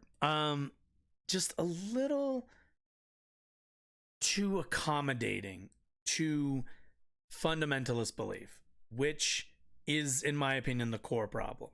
I really don't. I'm not. Probably in my younger years was I closer to an atheist, but it's the problem isn't the religion. It's these people like Matt Walsh, these people like some of these really cringy pastors in like the South and in the rural areas that push their very, very, very extremist interpretation of their books, which their books do have usually some pretty extreme rhetoric. So it's a bit of both. But I hate when some of this turns into like a religious people versus non-religious people, because that's not really I think I don't really think that's how I don't really think that's the battlefield that we need to be really drawing the lines on, I think. But either way, anyway, so a lot of it's funny, a lot of Denver in the news. I noticed a lot of Denver in the news. There we go. Get this out of here. So with all the Denver stuff going on, or with the kind of Colorado centric show we have today, I should probably do some housekeeping now that I think about it. All right, so I'm gonna do the boring part of my job, I guess, when I look directly in the camera and say, hey, if you're enjoying what you're watching, if you're getting any kind of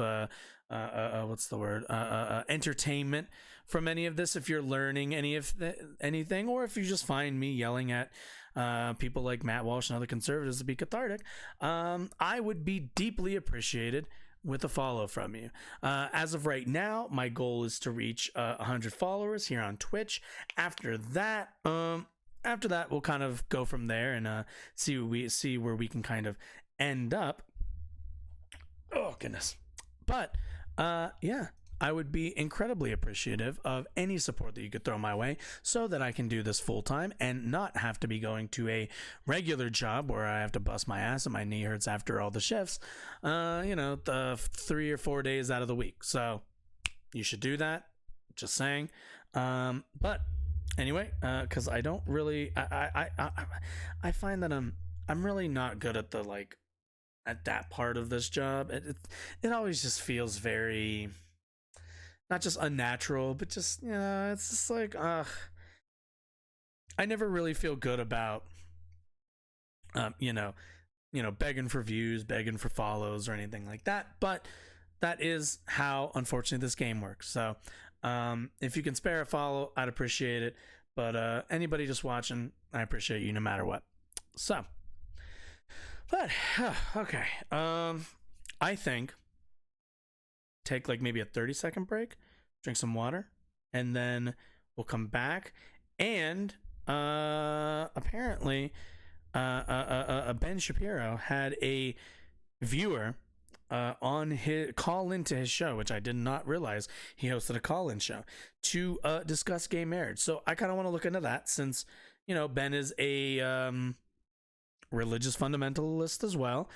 So we're gonna take a look at that, kind of hear his whole shtick. I've actually never heard Ben's whole gay marriage shtick. I'm sure it's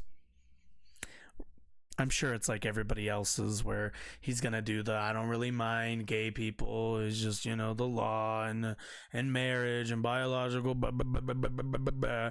So I'm sure we'll kind of end up in that realm. But for now, like I said, 30 seconds, maybe not quite 30 seconds, maybe like a minute or 2 minutes. But either way, we're gonna go on a break real quick, and then we'll be back, watch that, and then go over the last few little things I wanted to look at. So stick around. Let's see. Should we do what should we do? Should we do I like the Stray Sheep song, so we're doing that one. All right, cool. Be back in a few.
Welcome back.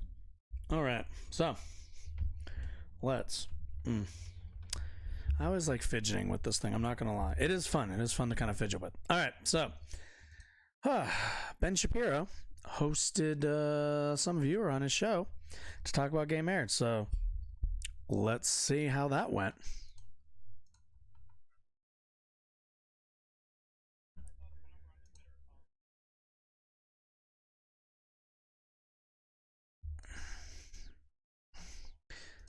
There's no sound.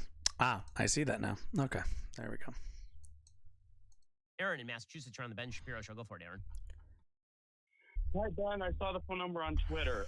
So I'm not looking to argue or anything. I just have a hard time understanding when people say they want small government, but they want to make gay marriage illegal. Wouldn't it be smaller government to just let gay people get married, or is that something you want to be decided on the state level rather than the federal level?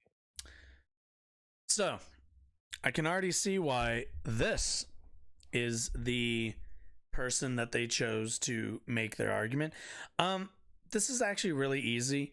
They're just lying. When Republicans, when conservatives say that they want small government, that's not actually what they're arguing for. What they're arguing for is specific government. What they want is precision government to target outliers in their society that they want weeded out, essentially. The small government, big government thing, it's just a meme. It's just a meme. It's not real. Anybody who tells you they want small government, or they want, whatever size government, and that means no. They're just lying. They're just lying, because at the end of the day, the size of the government isn't important. It's the priorities of that government, and also the mechanisms that you afford that government to, enact their priorities. So it has nothing to do with small, and it has nothing to do with big. It's the same reason why, even though when Roe v. Wade was overturned, a lot of conservatives weren't super keen on making that like a big victory point. And that's mainly because, to them, it's revealing to the public that they're not interested in government that's small and out of your business. That's all marketing. They want government that gives them power. If it means that they have to frame it as small, they'll do it. If it means they have to frame it that it's big, they'll do that too. It doesn't mean anything. The small government, big government thing is not a real argument. It's not a real belief of theirs. They don't believe in a governmental size. They believe in power. That's it. That's all they believe in. So first of all, it is a state level issue, not a federal level issue. Second of all, when you talk about small government versus large government, what we're talking about when we talk about the state being involved in marriage is essentially subsidies for marriage, right? So you can make the small government case to go completely libertarian on marriage.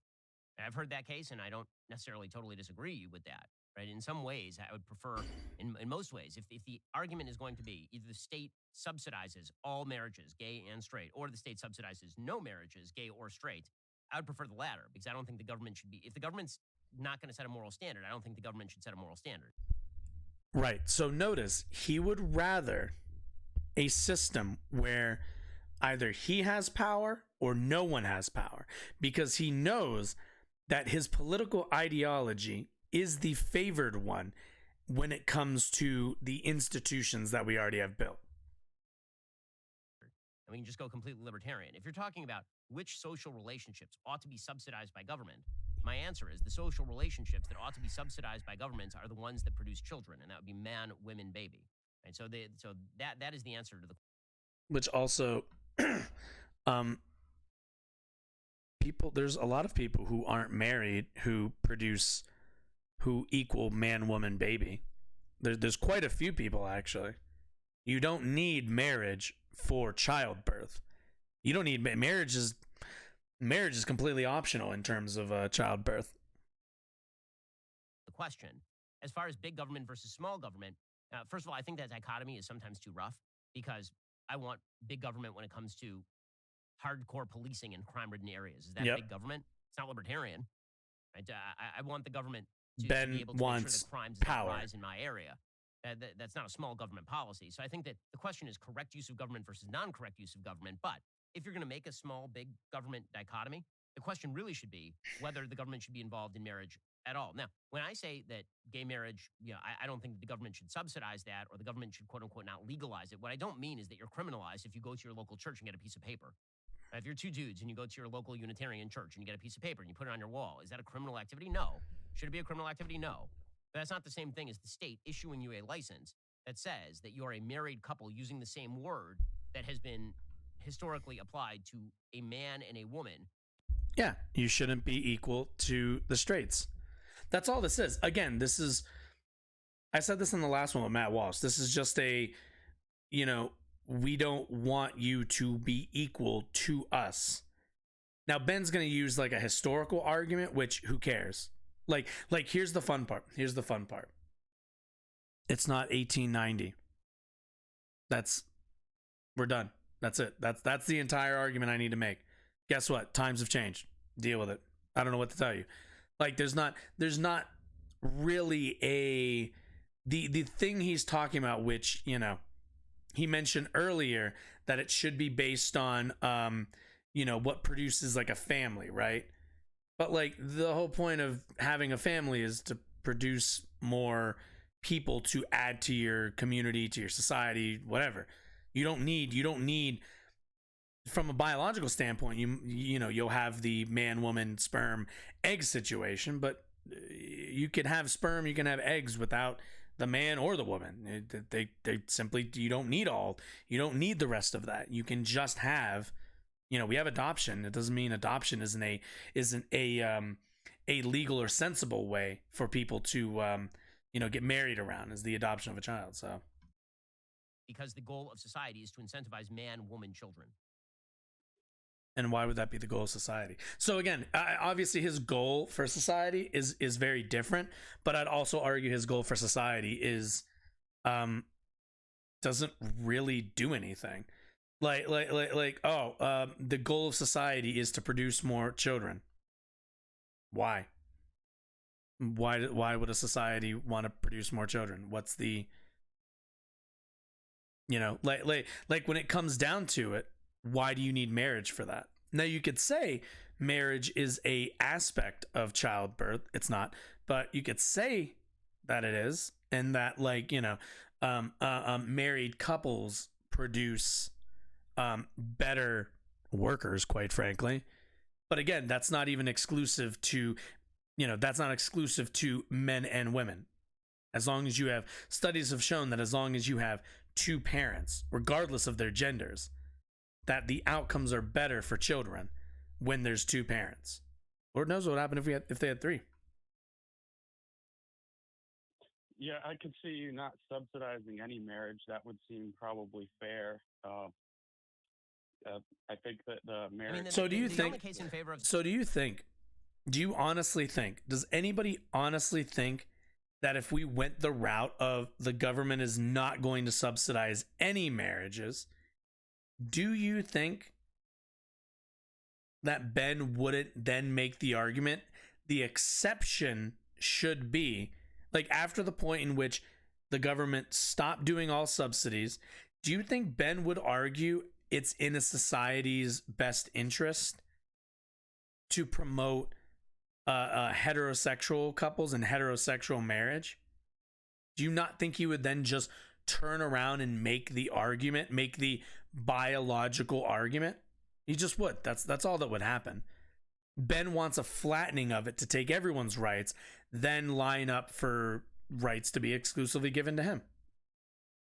Subsidizing. Yeah, I mean, Aaron, I'll let you finish in 1 second. The only case to subsidizing marriage is that society does, in fact, have a pretty strong interest in the family unit. It does have an interest in you producing children, considering that we need children in order to pay for all of the vast social welfare. And family unit means what? To Ben, it's what? A wife, a husband, and a child? That's not what a family is. It's just not. Families are chosen families. Families are a lot of different things. Hell, like under his definition, like families wouldn't count if you're not biologically related to somebody. What he's talking about is society raising workers, raising more productive members of society, and you don't need a man and a woman for that. You just don't. You need two perspectives usually. that we have built. And society does actually have an interest in providing a framework for monogamous male-female relationships. These are the foundation stone of any successful, durable society. Yeah, definitely. We should actually like try to get people to have kids. But I think that the marriage issue for gay people is just they want their relationship to be seen as valid. I don't know if there's another way. I agree with you. Also, it's not even just a seen as valid sort of thing. Being seen as valid is like, that's nice and all.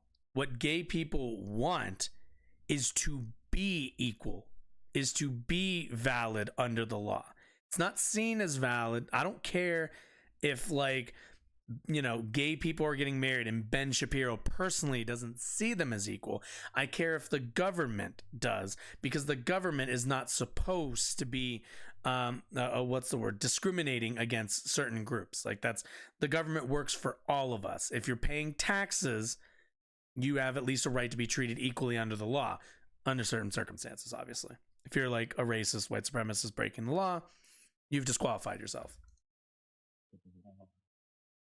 So first of all, I don't think it's in the states. I don't think it's up to the state to, first of all, if you're looking to the state to decide the validity of your relationship, you're doing life wrong. Just generally speaking. I don't look to the state to validate my marriage. Again, bad art. Yeah. So I'm not really shocked. The person that they got on here is like, they're mostly just asking like and posing questions that you know, these are the sorts of kind of I think favorable questions. You're asking about like the dichotomy of like small government, big government, who cares, doesn't matter. Doing the whole like people want to see their relationships as valid. It doesn't matter. Like, it should be valid under the law regardless of everything else. Like the validity part should only matter from a governmental perspective when it comes to allocating funds and subsidization. I've been bewildered by this. Okay. Like this idea that, oh my God, well, now the state is validating my marriage. Like I didn't get married to my wife because I wanted whatever tax penalty there was attached to getting married. I have two marital documents. I have the one from the state, which is required in order for us to file jointly as a couple and other tax issues. Which, yeah, at the end of the day, also there are legal advantages. So it would also be arbitrarily holding a group back from tax havens, not tax havens, like tax incentives, I should say. And then I have the one that I actually care about, which is my Jewish document that I got from the rabbis. That's the one that actually says that I'm married. Aren't you cute? Actually, on two separate dates. I was married secularly in the United States months before I was married in Israel under Jewish law. The one. Right, yeah. It's a secular nation. The one we care about is the secular one. I don't care if you personally think the marriage is equal. I don't care. It doesn't matter if Ben Shapiro thinks a marriage is equal. As long as the government believes so and the government treats it as such. That's the only thing I really care about. One that allowed me to sleep with my wife was the one where I got married under Jewish law, right? So that's you needed a dog. You needed a bunch of Jews to sign you off on sleeping with your wife. Anybody who's saying I want the state to sanctify my marriage because the state is the arbiter of good and evil, I'm very uncomfortable with the state being the arbiter of good and evil to the extent that like you look to them to sanctify your marriage. It's a weird thing. Well, the state isn't the arbiter of good and evil. The state is the arbiter of what is allowed in a society and what is not allowed. Like the state is only legitimizing the barriers to society. That's it. It's rather simple. Like it's not a validity from like an emotional sense. It's validity from a legal sense. And when you get married, you don't typically get married before the state. You get married before God and witnesses. But how are you this fine evening? As far as the idea that the state should do that you actually verge on actual religious problems at that point. Because if the state is now an alternative to sanctification, like the state is now a sanctifying body, oh, that's nice. Legitimacy, what you're really talking about now is the state as moral What's arbiter. That like? Okay, fine. Well, if the state's going to be moral arbiter, then I get to make the countervailing case that the state only has an interest in monogamous male-female relationships. The state has no interest whatsoever in male-male, female-female relations because, again, no children are naturally produced from such relationships. Now you can make the case. So I'm assuming Ben's entire. So if I'm understanding him correctly, he's essentially saying that the only reason people should be allowed to marry, or the only, what's the word? The only like reason why marriage, like, I guess, happens, or the only what's the word? The only thing marriage is good for is having kids, which again, people have been having kids without the institution of marriage since the dawn of time. I can imagine. Thunderstorming all the time.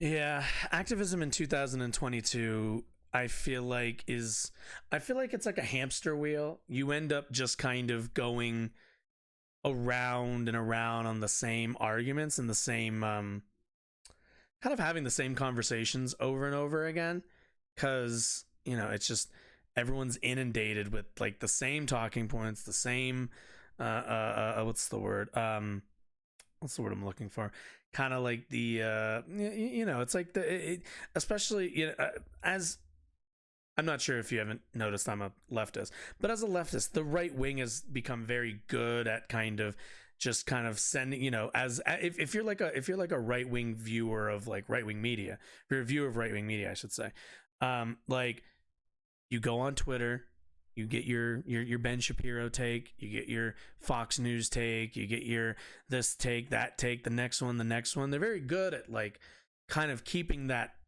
fucking hamster wheel spinning. So I can imagine it's very difficult for the I wouldn't call myself an activist in any way, but I do not envy your guys' difficult job, that's for sure. Some people have said, well, what about marriages between an old man and an old woman where they're not producing children? Okay, that's saying that because not all cars are completely functional, that the definition of cars includes horses. That's not the same thing. Right? You can make the case that those relationships are of less value than young male, young female. That doesn't change the definition of male and female in the same way, obviously.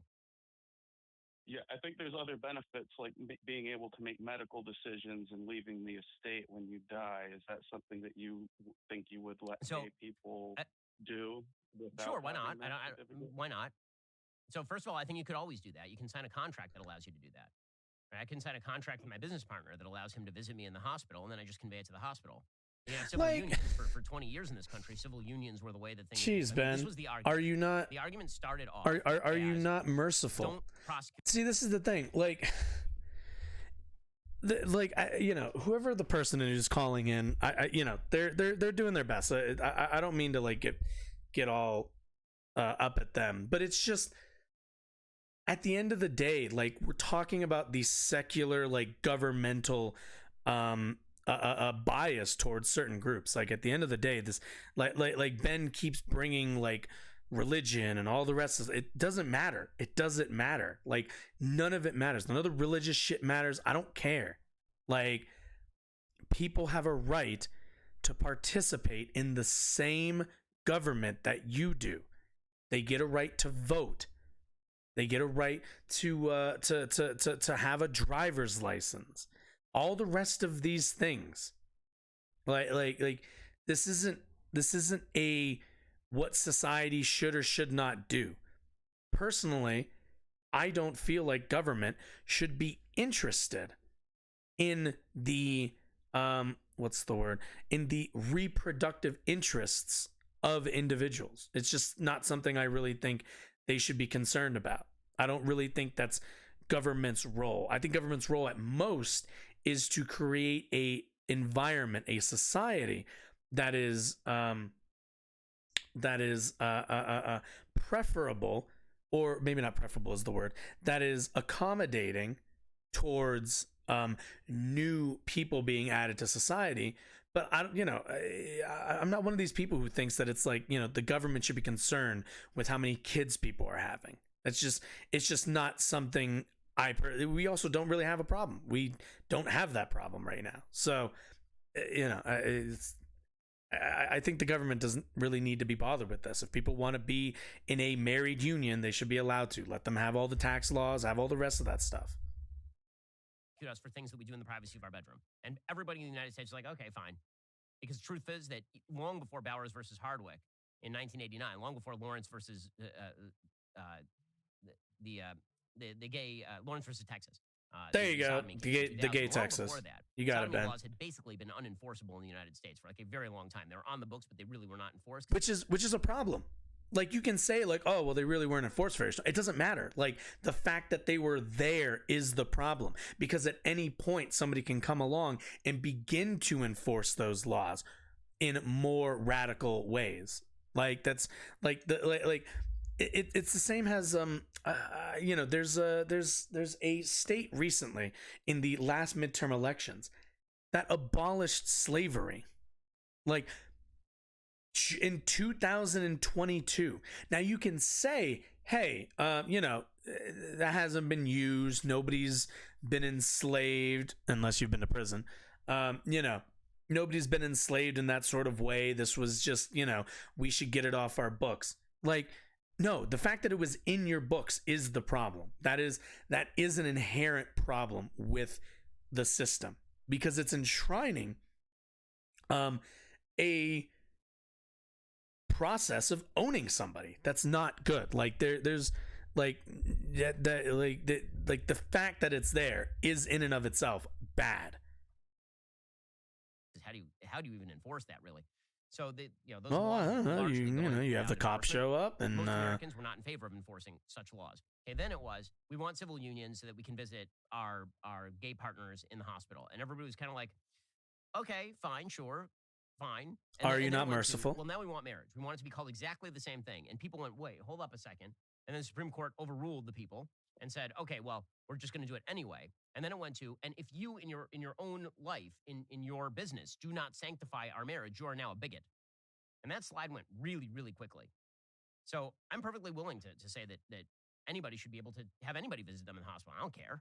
You should be able to will your property to whomever you want. I really don't care. It makes no difference to me. It's when you start setting a state standard for what marriage constitutes that I have to sound off. Because again, the argument that was constantly made about gay marriage is, how does my gay marriage affect your marriage? And the answer is it doesn't.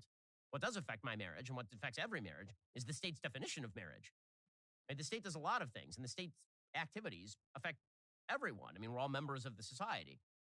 This is incoherent. I don't even know what I'm supposed to say to this, because none of it's just getting upset that somebody is like participating in the same system. Like Ben, I'm sorry. I'm really, really sorry. But like, this is incoherent. It doesn't matter. It doesn't matter to your life. It doesn't matter if like your marriage is also shared with is the same term that's shared with a marriage that is also between a man and a man. I'm sorry.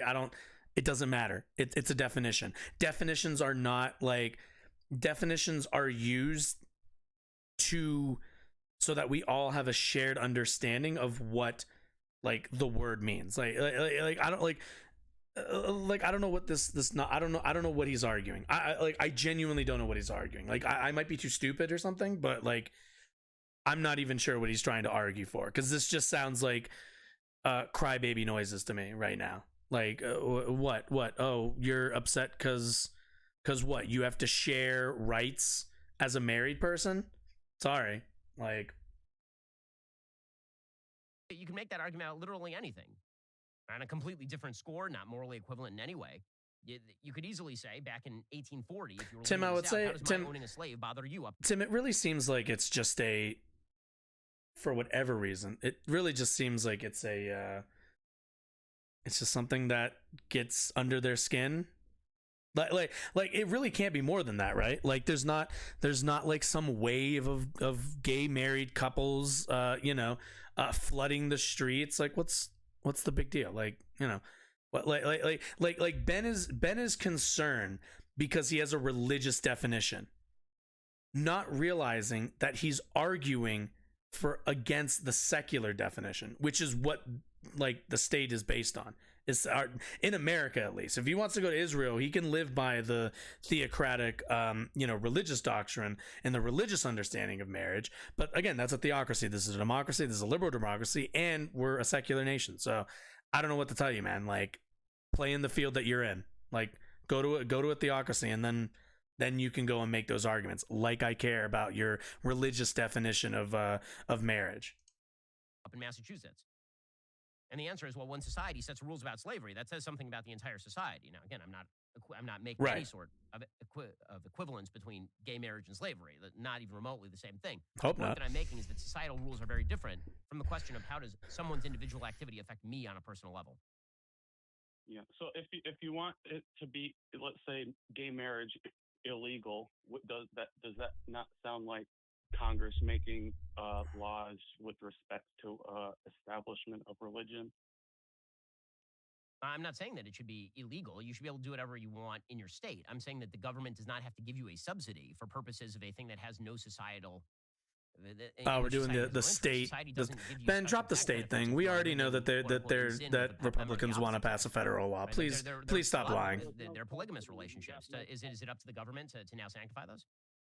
Sure, why not? Yeah. So if there was no subsidy and no tax breaks for being married, then gay marriage would be totally fine. Because that sounds reasonable to me.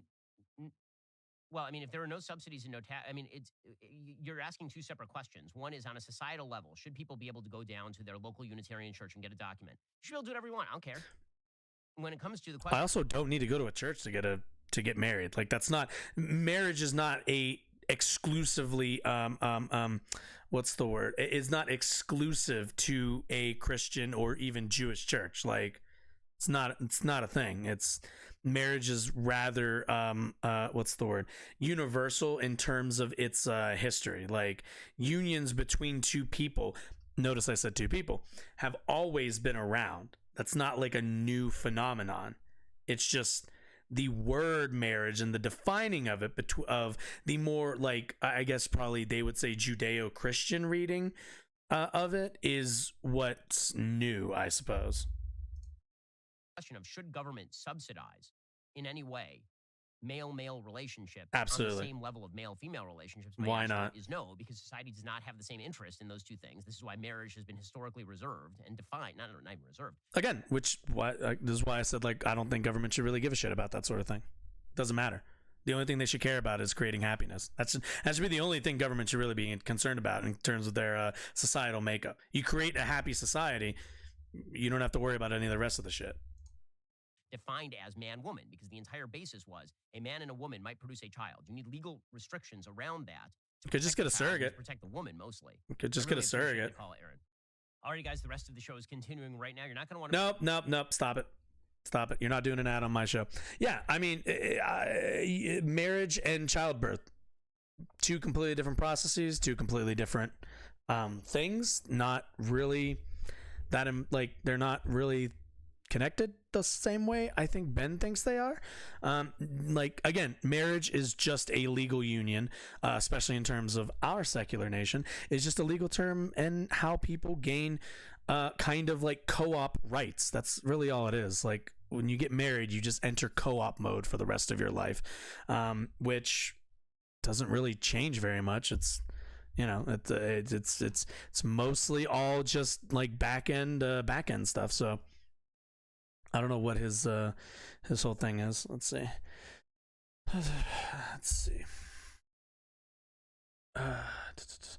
What I think we need to do on the left side of the poll is to re-strategize and rethink how we do activism.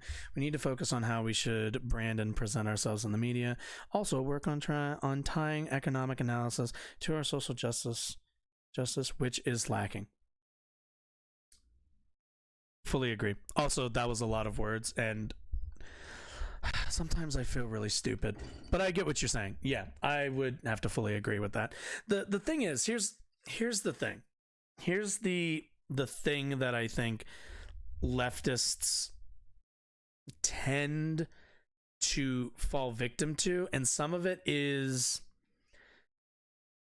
an aspect of it, I think, is a little bit of gatekeeping, mainly because leftism in the United States is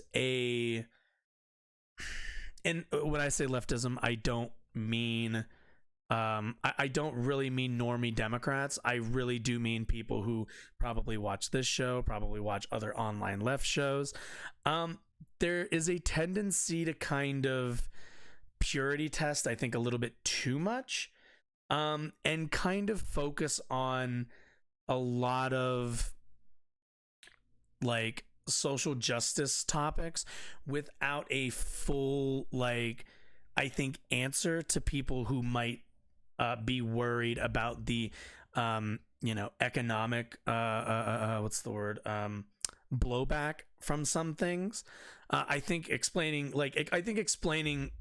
social justice through economics can be a good way to kind of ease people into an understanding of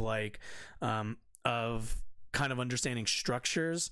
That's mostly what I find a lot of Americans have problems with, is recognizing structures and like structural momentum against them. So, but yes, you are right.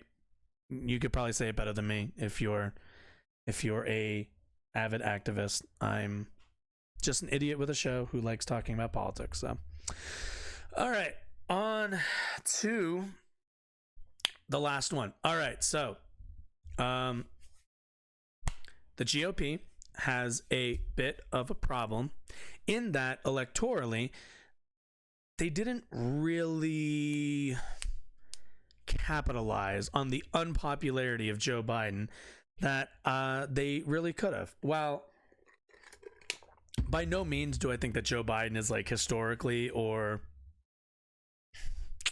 what's the word, like noticeably less popular. Although I don't like all of Joe Biden's policies, and he hasn't exactly been my favorite president in the world. Joe Biden is not, he's got his weaknesses, and generally during the midterms, the party in power does rather poorly. As of right now, the only place where Republicans were able to pick up seats to gain any kind of offensive momentum was in the House. Much smaller elections, also elections that, quite frankly, Democrats should almost never be losing. Only really because Democrats as a voting bloc make up a much larger proportion of the country. There's really no reason that we should be losing in House races. But in their infinite wisdom, Democrats were able to lose some House seats. And now we have a House-driven GOP. We're most likely going to have a Democratic Senate again with a slim margin, but actually less slim in the Senate. And obviously Joe's not going anywhere. Midterms are coming up. But so the midterms are coming up. DeSantis has not, DeSantis hasn't announced yet. Trump already said that he's going out there, said that he's already running. He's already ready to go. So what's the problem that they're running into? The problem is their candidates are dog shit. So over the weekend, Donald Trump went and basically said we should suspend the Constitution to put him back in power, which, if you've ever met a Republican, the Constitution is very, very near and dear to their heart. Not good.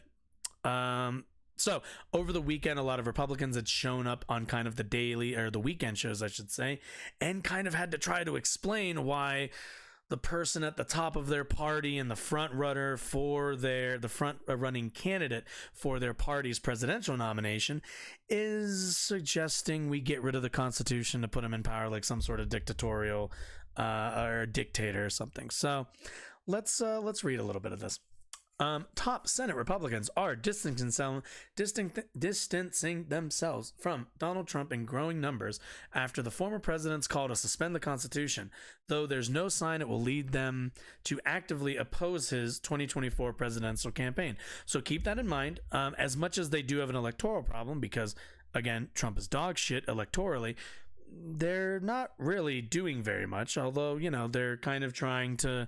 they're doing like this, they're doing like all right, let me put arm's length in between me and you. But in actuality, they're not really challenging him. They're not really pushing him out of the party. It's just not great that he said that and kind of said it under the auspices as a Republican candidate for president. In his latest of an ongoing series of calls to be reinstated as president, also, dude just needs to let it go, man. Like, fuck's sake, man. Like, just let it go. Trump on Saturday falsely cited massive fraud in his 2020 presidential loss to Joe Biden before calling for a, quote, termination of all rules, regulations, and articles, even those found in the Constitution, in order to reinstate him as president or hold a new election. Many election officials, including Trump's own former Attorney General Bill Barr, have affirmed that no voter fraud occurred on a scale significant enough to affect Biden's victory over Trump. Also, I think this was also off the back of the big Twitter files drop, which didn't really show anything. So obviously Trump seems to kind of be what's the word?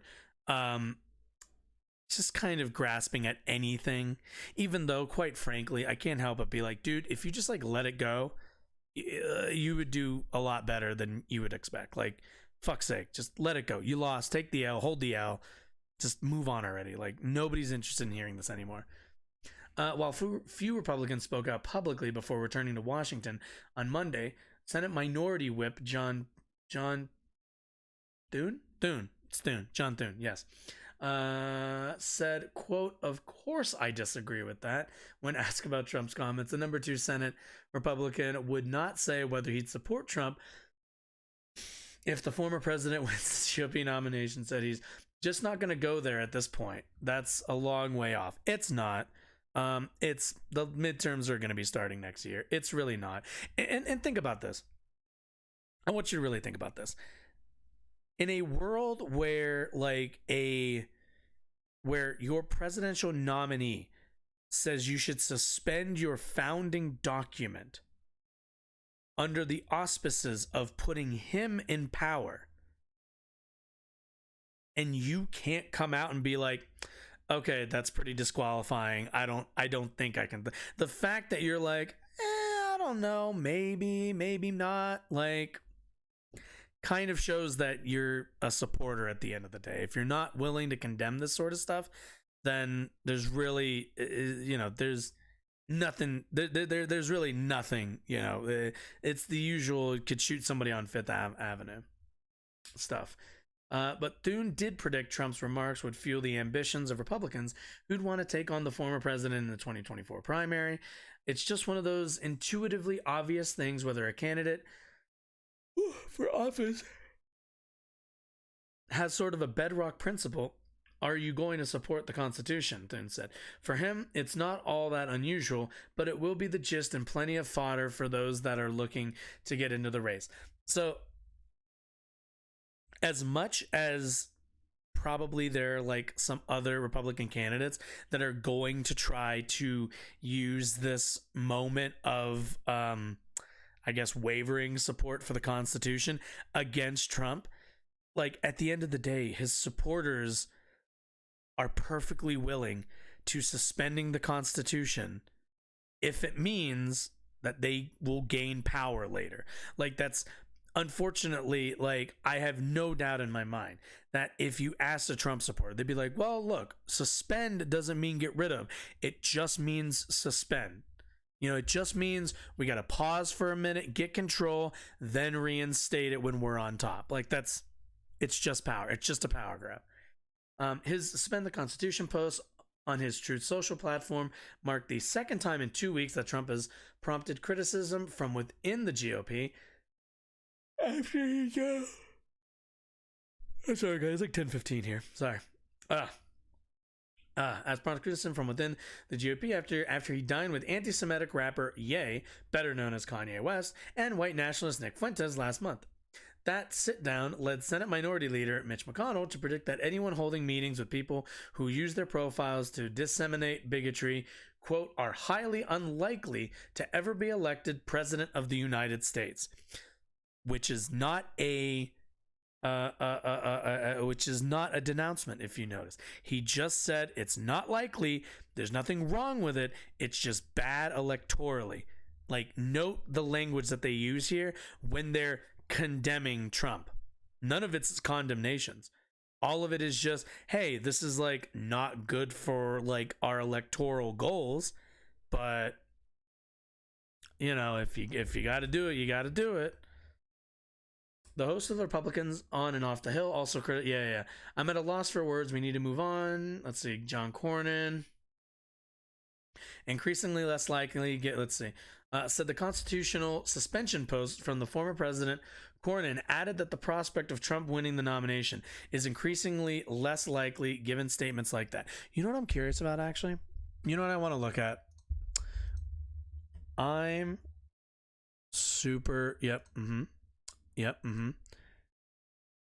I want to know... I have never been on here, but I am so curious to see what the replies are. Let's take a look. No, stop it. Stop it. Go away. I don't want cookies. Away with you. Oh. Okay. Anyway. Yeah, where's the to the great state of Georgia? We want people fake. Okay. Where's Control F?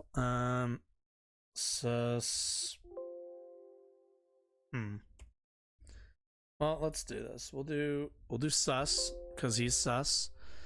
Because oh god. Wait, how does Truth Social even fucking work?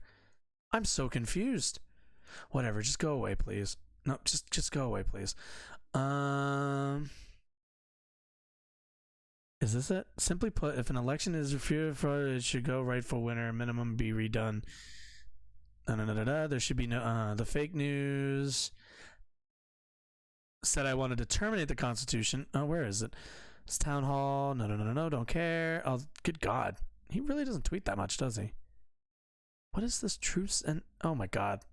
Well, this is a dumpster fire of a fucking site. Let's see. Legitimately won elections. Good God. 43.5. Simply put, terminate. Okay. Yeah. I want to read. What the fuck? No, I want to read the replies. Here it is. No. Okay, fuck this site. Okay, whatever. I was really interested to see their comments, but I guess we can't. Fucking assholes. Okay. A host of I'm at a okay. Lost for words. Yeah. Let me read this. Soup can activism, less than grassroots lobbying. Disabled people deserve equality because we are human, and you would be ethical to support them. Less than 7 million businesses could have been created by those with higher functioning disabilities in the past year. Virtue signaling and laying out system-friendly and educational view of how we should do politics. That makes sense. That makes sense to me. Soup can. I like soup can activism. I don't actually know what that means. But, yeah. Makes sense to me. Okay. Let's see. All right. Trump tried to walk back his willingness to suspend the Constitution on Monday, posting that, quote, the fake news is actually trying to convince people. Yeah, we read this already. Holding new. Anyone who desires to lead our country must commit to protecting the Constitution. They should not threaten to terminate it. Right. What didn't. One second. I want to make sure. I want to make double. Yep. Suspend. Yep. It says suspend. Yep. Massive fraud. Termination. Oh, he does say termination. Yeah. Let's see. Massive fraud 2020. President calling for a termination of all rules in order to reinstate. Okay, so he does say termination, which that's a quote. I mean, again, they'll probably frame it as a suspension, but that makes sense. Anyone who desires to lead our country, they should not threaten to terminate it. Also, Monday, former Mike Pence, of course, albeit indirectly, by saying everyone that aspires to serve or serve again should make it clear that we will support and defend the cause. Ah, God, you guys are so boring. Lisa Murkowski voted to convict Trump in his impeachment. Quote, that suggesting the termination of the Constitution is only a betrayal to our oath of office. It's an affront to our republic. God, I hate the republic talk. Yeah, okay. So here's the thing. This is not a condemnation, and this is not an outright what's the word? This is not an outright disapproval of Trump. What this is really just very light criticism. Nobody, and I mean nobody, none of these people that you've seen so far have said that not only will they not vote for him, that they wouldn't support him, it's only that these things aren't cool, that, hey, it's not cool to say this stuff, and that it's not politically effective, which are not the same thing as condemnations. It's not the same thing as having a moral a moral what's the word, opposition to this kind of rhetoric. It's mostly a strategic opposition to it. So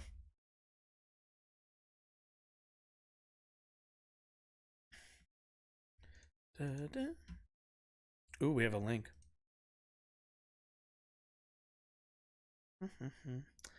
What is this? Ah, that's what you meant. Yes. So this is okay. I want to watch this really quickly. Well, at the very least, I'm going to put it on screen so people can see it. Right.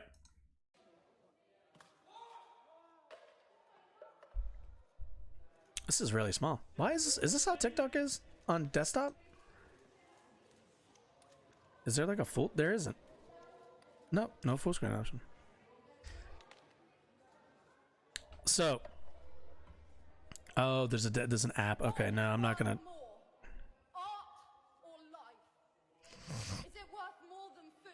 So I think. So this is my like. So this has been. I mean, what? It's been like a month.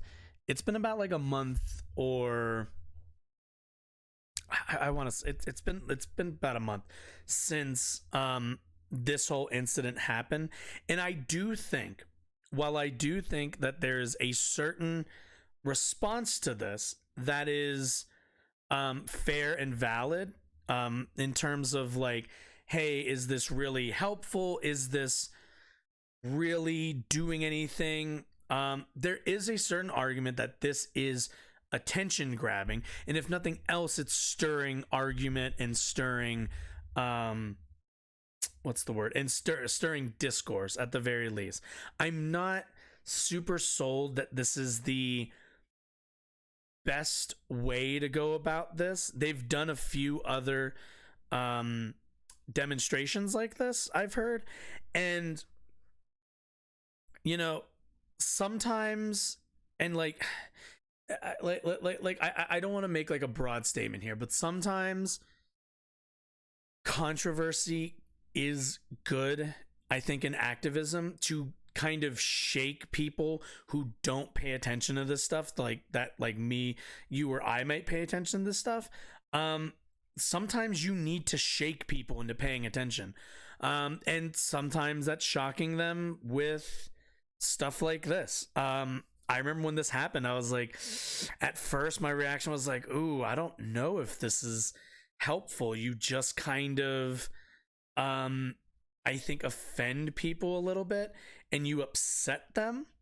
So like I'm sympathetic to both sides. I'm not super on one side or the other, but I do think there's a place for this sort of activism. I don't know if this was how it was really channeled, especially like it's been pointed out to me, it's like, you're gonna do that to a painting, like, of all the paintings that you're gonna vaguely vandalize, because like, the paintings behind glass, the actual Van Gogh painting was fine. It was safe. Nothing happened to it.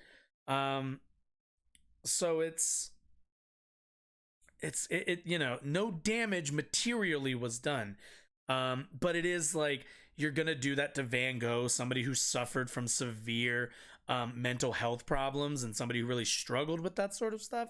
And that's also not lost on me, where like, I feel like you end up, specifically with this action, with this specific painting from that specific artist, is not super helpful and kind of undermines and backfires a good bit, because people get more defensive of Van Gogh and his artwork more than I think they get interested in the kind of green activism. So it's a tough one. But yeah, it's not my favorite thing in the world. Art is one of those things where people are very defensive, and I think that's perfectly fair, and I think that's good. And like, I like art. I also don't think the left should be, I think, marketing ourselves, or at least branding ourselves as like people who assault art. Like, it's not great, you know. Then the right gets to pretend that they give a shit about art when they don't. Activism is not about any of that. It is about changing public policy and negotiating with corporations in a reformist sense. Also, they are literally attacking our demographic as leftists, which are art students, by the way. Yeah, that's what I mean. It's like, that's something. I'll put it to you like this. It, like, that specific like action with that pain, all that stuff, not my favorite. I think I saw another. It was the same group, and they were throwing like paint on like some building or something like that. I'm definitely a little bit more sympathetic towards. I think bad marketing. Yeah, it doesn't look great. Like I get it, you want to grab attention, but there's some backfire. You end up getting attention, and then people kind of just associate your movement with vandalizing art, which that's not really a leftist value. So yeah, it's not my favorite. Not my favorite in any way. But anyway, finishing up with electoralism. We have two. These are going to be fun. Yeah, let's have some fun for a second. You know, it's doom and gloom on the left sometimes, but let's revel in some fun here. So, I think we're all kind of aware of the Yay 24 situation, and it seems like Milo Yiannopoulos is also quite aware. So today, oh my God, Ye and I have come to the mutual conclusion that I should step away from his political team. Ye is a genius who I have come to love and respect. We remain friends. I will continue to pray for Ye and all his endeavors. So, oh wait, I haven't had an opportunity to do this one. I love this drop. This is my favorite drop. Where is it? Wait, where is it? Come on. I hate having to type. Where is it? Oh, there it is. No, not okay. There we go. Give it to me. Here we go. Boom. Ladies and gentlemen, we got him.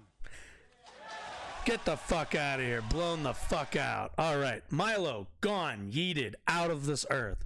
Be gone. So, Milo, it seems like, has... seems like the Yay 24 campaign is quickly kind of... the wheels are falling off the train, to say the least. Gonna be... Milo's not gonna be there for the final push to the polls, it seems. Which is... I mean... We don't know who, like, if I remember correctly, he was like his like campaign manager. So that's a big hit. The real question is going to be who's going to be his campaign manager now. But at the very least, That's 1 down. We got 2 to go. So that's nice. Milo's gone.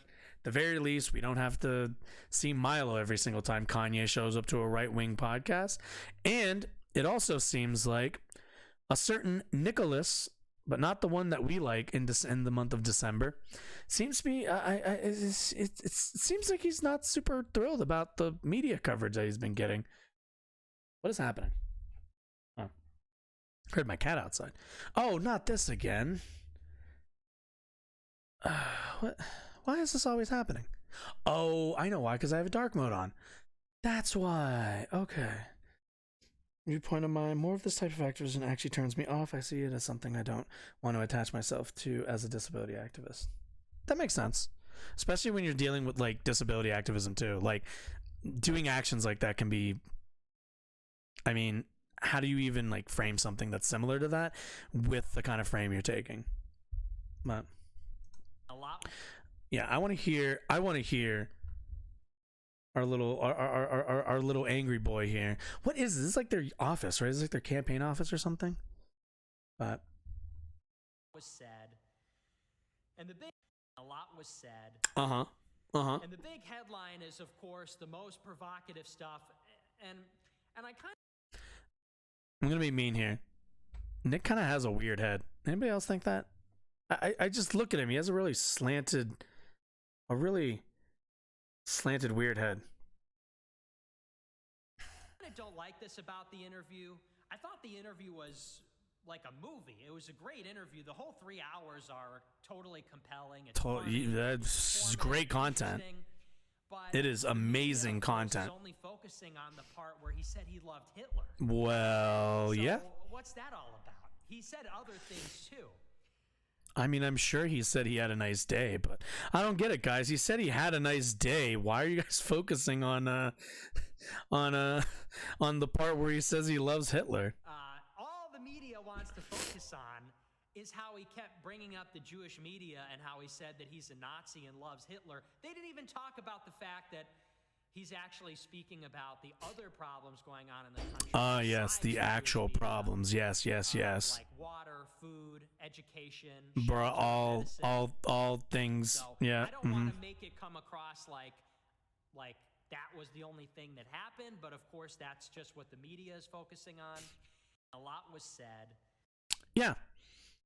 Nick, I hate to break it to you, my friend, but unfortunately, you've attached yourself to a,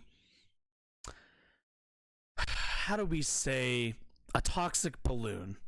And unfortunately, it's going to take you quite high up. And then, so, I guess Nick didn't quite get the memo yet, and I'm sure he'll get it eventually, but, yeah. Sorry, dude. When your like candidate just goes out there and is like, "Oh yeah, yep, I like love the Nazis and they're my favorite," then yeah, that's kind of what people are going to remember. This is again kind of why Milo. This is why a lot of conservative pundits and a lot of, even Alex Jones has to back off of Kanye West because, quite frankly, is just a bit too out in the open. The Republican Party and the far right in general does not benefit from Kanye West going out on shows and just openly telling people how much he loves Hitler. It's just too open. These people are used to supporting, a fascist, fascist policies through kind of vague support and through obfuscation of definitions for the most part and of facts, obviously. But when you have somebody who you've kind of pumped full of the Kool-Aid, you kind of end up screwing yourself over by revealing too much of your hand. And, now every Republican, all the Charlie Kirks of the world, all the Tim Pools of the world, all the Alex Joneses, which you got to bet he wants a break. All of them are now all going to have to answer about the Kanye Nazi stuff from now on, which it's one of those things. It's kind of like a street rule. It's the rule of, if you gotta ask, it's probably not a good sign. Like, if as a Republican, people gotta ask, do you support the Nazi in your party? That's not a good sign. If that's not, if you gotta ask, that kind of tells you a lot about your party. But anyway, oh man, a lot, yeah, kind of a lot. How long are we going? 3 hours and 8. Wow, actually a pretty good time frame. Okay, yeah. So that has been the show. I appreciate everybody who stuck around. Radical Disability, I really appreciate you coming in with your perspectives there. If you ever want to come on the show, you can always email me up there. I gotta get used to pointing here when I mean here. I watch it on this screen. But anyway, yeah, if you ever want to come on and kind of talk about your perspective on activism and stuff, I'd be totally up to hosting you, just having a conversation. As somebody who's done canvassing before, I'm not super plugged into the activism world, so your perspective would be, I think, interesting to say the least. But yeah, to anybody else, if you enjoyed any of what you saw, I do this every Monday, Tuesday, and Thursday night, starting at 7:30 p.m. Mountain Time. I'd appreciate any follow that you could possibly find in your heart to throw me. I'd really appreciate it. Right now, I work a full-time job, and I prefer this than sweating and lifting and generally destroying my body for capital gain. So anyway, yeah, I think that's it. Actually, let me check Reddit. I want to see if there's let me check to see if there's anything on my radar that last second of interest. Let's take a look. Let's see. Usually there's not really a whole lot. Yeah, The Last of Us. I'm really excited for that show. I hope it's good. Oh my god, that's okay. I don't really see. Let's check politics. I feel like there's not really going to be a lot. But I remember one time when I was streaming, it was during the Kanye stuff. That was true. That was kind of a crazy night during the Kanye stuff.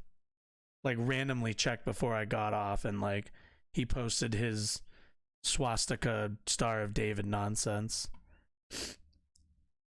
Okay, nothing super crazy. Did not disclose. Yeah. Supreme Court. Yeah. Oh god, dude, this. Oh my goodness, the Wednesday. I'm really sad. So Thursday. Also, I just thought about this. I should probably mention. So Thursday is going to be a big day. A big day. So Thursday.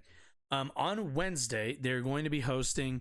They're going to be having the oral arguments for the independent state legislator doctrine case in the Supreme Court.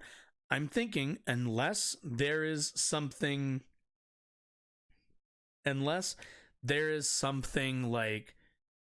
big, or something, unless there is something kind of more going on, I'm thinking Thursday we're just going to focus on that. We're probably going to, assuming the actual oral arguments aren't super long, I'm thinking we'll go over those, watch those together, and kind of get an idea for what the arguments are going to be looking like for basically the destruction of our democracy. I think that might be interesting. Tomorrow, I don't know if I have anything immediately scheduled for tomorrow, but I usually make those schedules throughout the day, and then we come on here and we run through it. I build a rundown throughout the day. Anyway, I'm stalling. Anyway, Yeah, that's the end of the show. Follow if you enjoyed it. Links are always down in the bottom if you ever want to appear on the show. That's up at the top over here. I'm getting a bit better at that. You have been a great audience. I have been Josh, reading news stuff and reacting to stuff. And you have yourselves a lovely Monday. It's Monday, right? It's Monday, yeah? Yep. Rest of your Monday. You have a lovely rest of your Monday. Hopefully, you didn't have a shitty Monday that most people, I feel like, always have. But either way, goodbye. I'll see you guys later. Goodbye for real this time. If I can find the button. There it is. Bye.